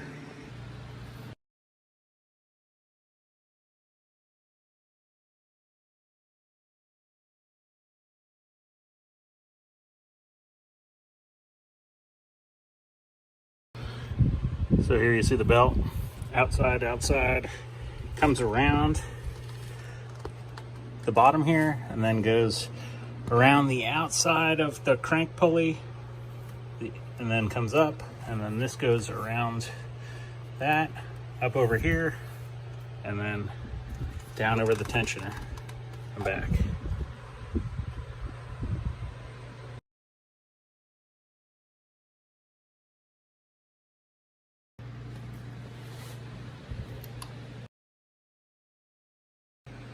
All right, now let's put this guy on. Just connects on the top here, just like we took it off. So, and these things are nice because they're labeled rear, front, and then rear. And that's gonna connect to there. Boom, boom. And then down here, this little guy connects right there. Okay, those are in, front, rear, those are in. Come down here, connects to that. And this comes over, the crossover, that connects. And down here, that hose over there connects. So now we have a high pressure fuel line we have to put on. Yeah, I know I'm going out of order. I should have just hooked this high pressure fuel line up when I hooked up the other one, but I totally didn't see it and forgot. So that's why they make a shop manual with orders and stuff. But I'm gonna need my other hand, but go ahead and connect the high pressure fuel line. So it slides all the way and bottoms out. Push it up from the bottom and then put that in, secure that. So now it's good and tight. And then put the old clip on there. Come on. There we go. This clip here. We're a happy family. Now, we'll have that little guy there.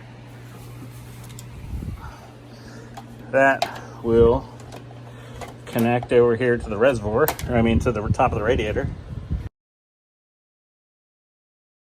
Do the same thing into the reservoir, like such. And then here we have this little guy. It's going to connect here, and then off of the water pump we have this little connector here. That will go into that. So as you can see, here we go. Back over. Boom. Boom. All right, so I got it on, hose clamp on, good to go. So next I'm gonna do a vacuum refill of the coolant system. I got this from Harbor Freight. It is a little kit for at a good price for doing the vacuum reseal, or the vacuum refill. So let's get to it. So I'll select the 40 millimeter plug. It's just a simple little plug. It slides right down into the reservoir. It's like a perfect fit. Okay, so what I'm gonna do is just take that 40 millimeter collar, slide it onto the end here. See, it seats right in kind of there. Then I'll insert that into the coolant reservoir. And it slides all the way down and makes a seal. Now, it's all the way down, so what I'm gonna do is just tighten this up here.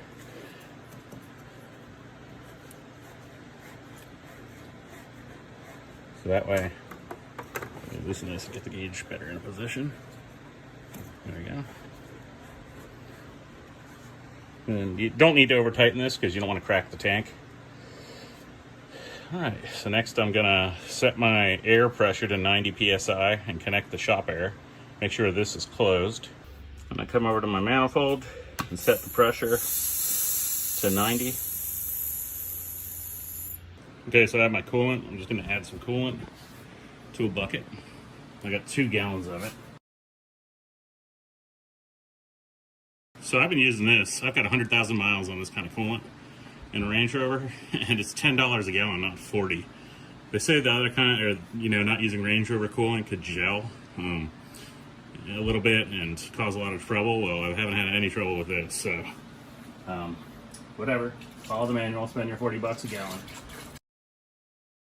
So for this tool to properly work right, it recommends that your coolant is at the same level as the manifold here, so that way it doesn't have to suck uphill. So I know it's a little uphill here. Maybe I'll lower it, but just take the filter end, put it in your coolant, make sure it goes to the bottom.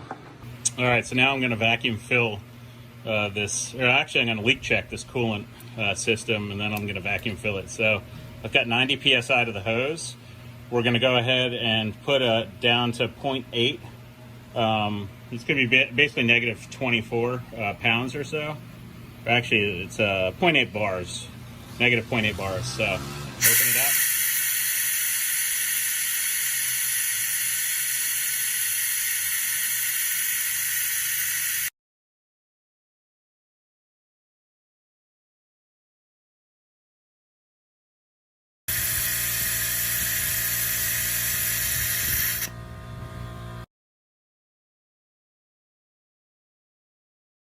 You can see with the vacuum, all the coolant lines are compressed. So we got good suction. And then what we're gonna do is I have my coolant in here. I will open this up and do a refill. And that will be how you do a vacuum refill.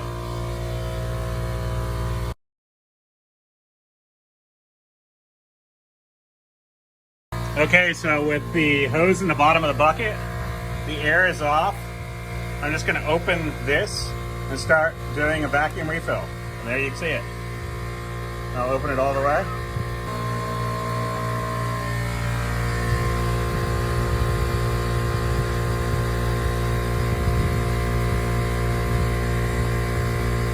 See the coolant going in?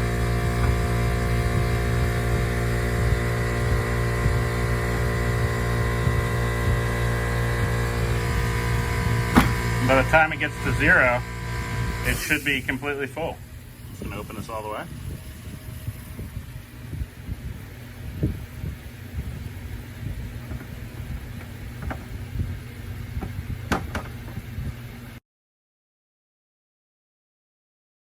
Okay, you can see that we're at 0 and the coolant tank is full.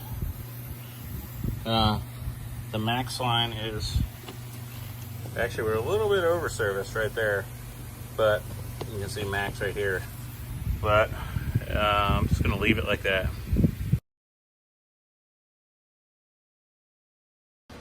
All right, so next thing I'm gonna do is put the fan back in.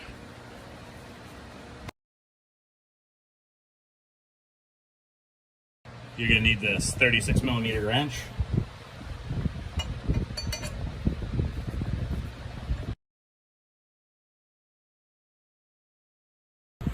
All right, next just connect the fan cannon plug.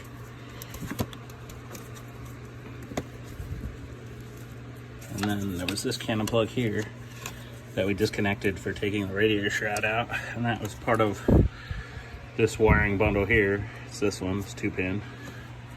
And then that goes over. So we'll connect it right here. That, and then that just goes into the fan shroud backside right there. Like that. And then our airbox connector is right there. We have one on the other side. All right, next we'll put this piece back over the fan shroud.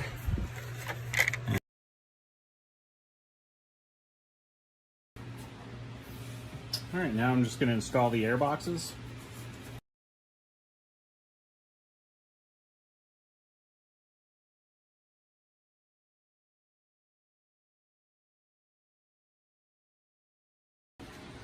All right, so I got both air boxes in. Now we're going to put the plenum in. Remember, you got to connect this little air line, or I think it's an air line, whatever, vacuum right here. So let's get it in place.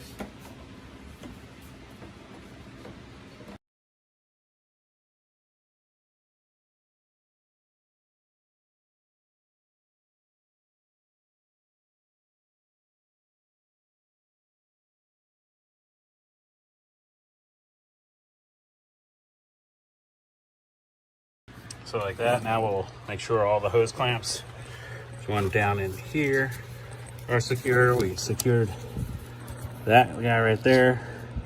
And then we'll do this hose clamp and that hose clamp. All right, so before I put the bumper and the grill and all this plastic back on around here, I want to start it and just see how it performs. So let's go ahead and connect the battery. All right, so the battery's back connected. I guess this is moment of truth. All right, so I think we're ready to try and start it. All right, she's alive.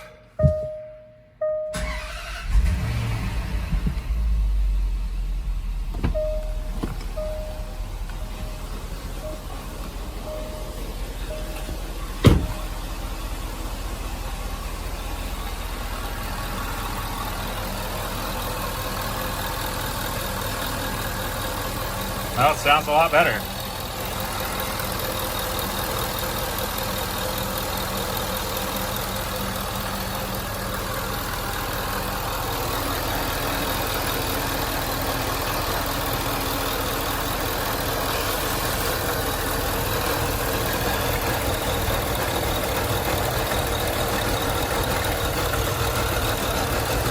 Don't hear a bunch of, like we did before, with it chattering.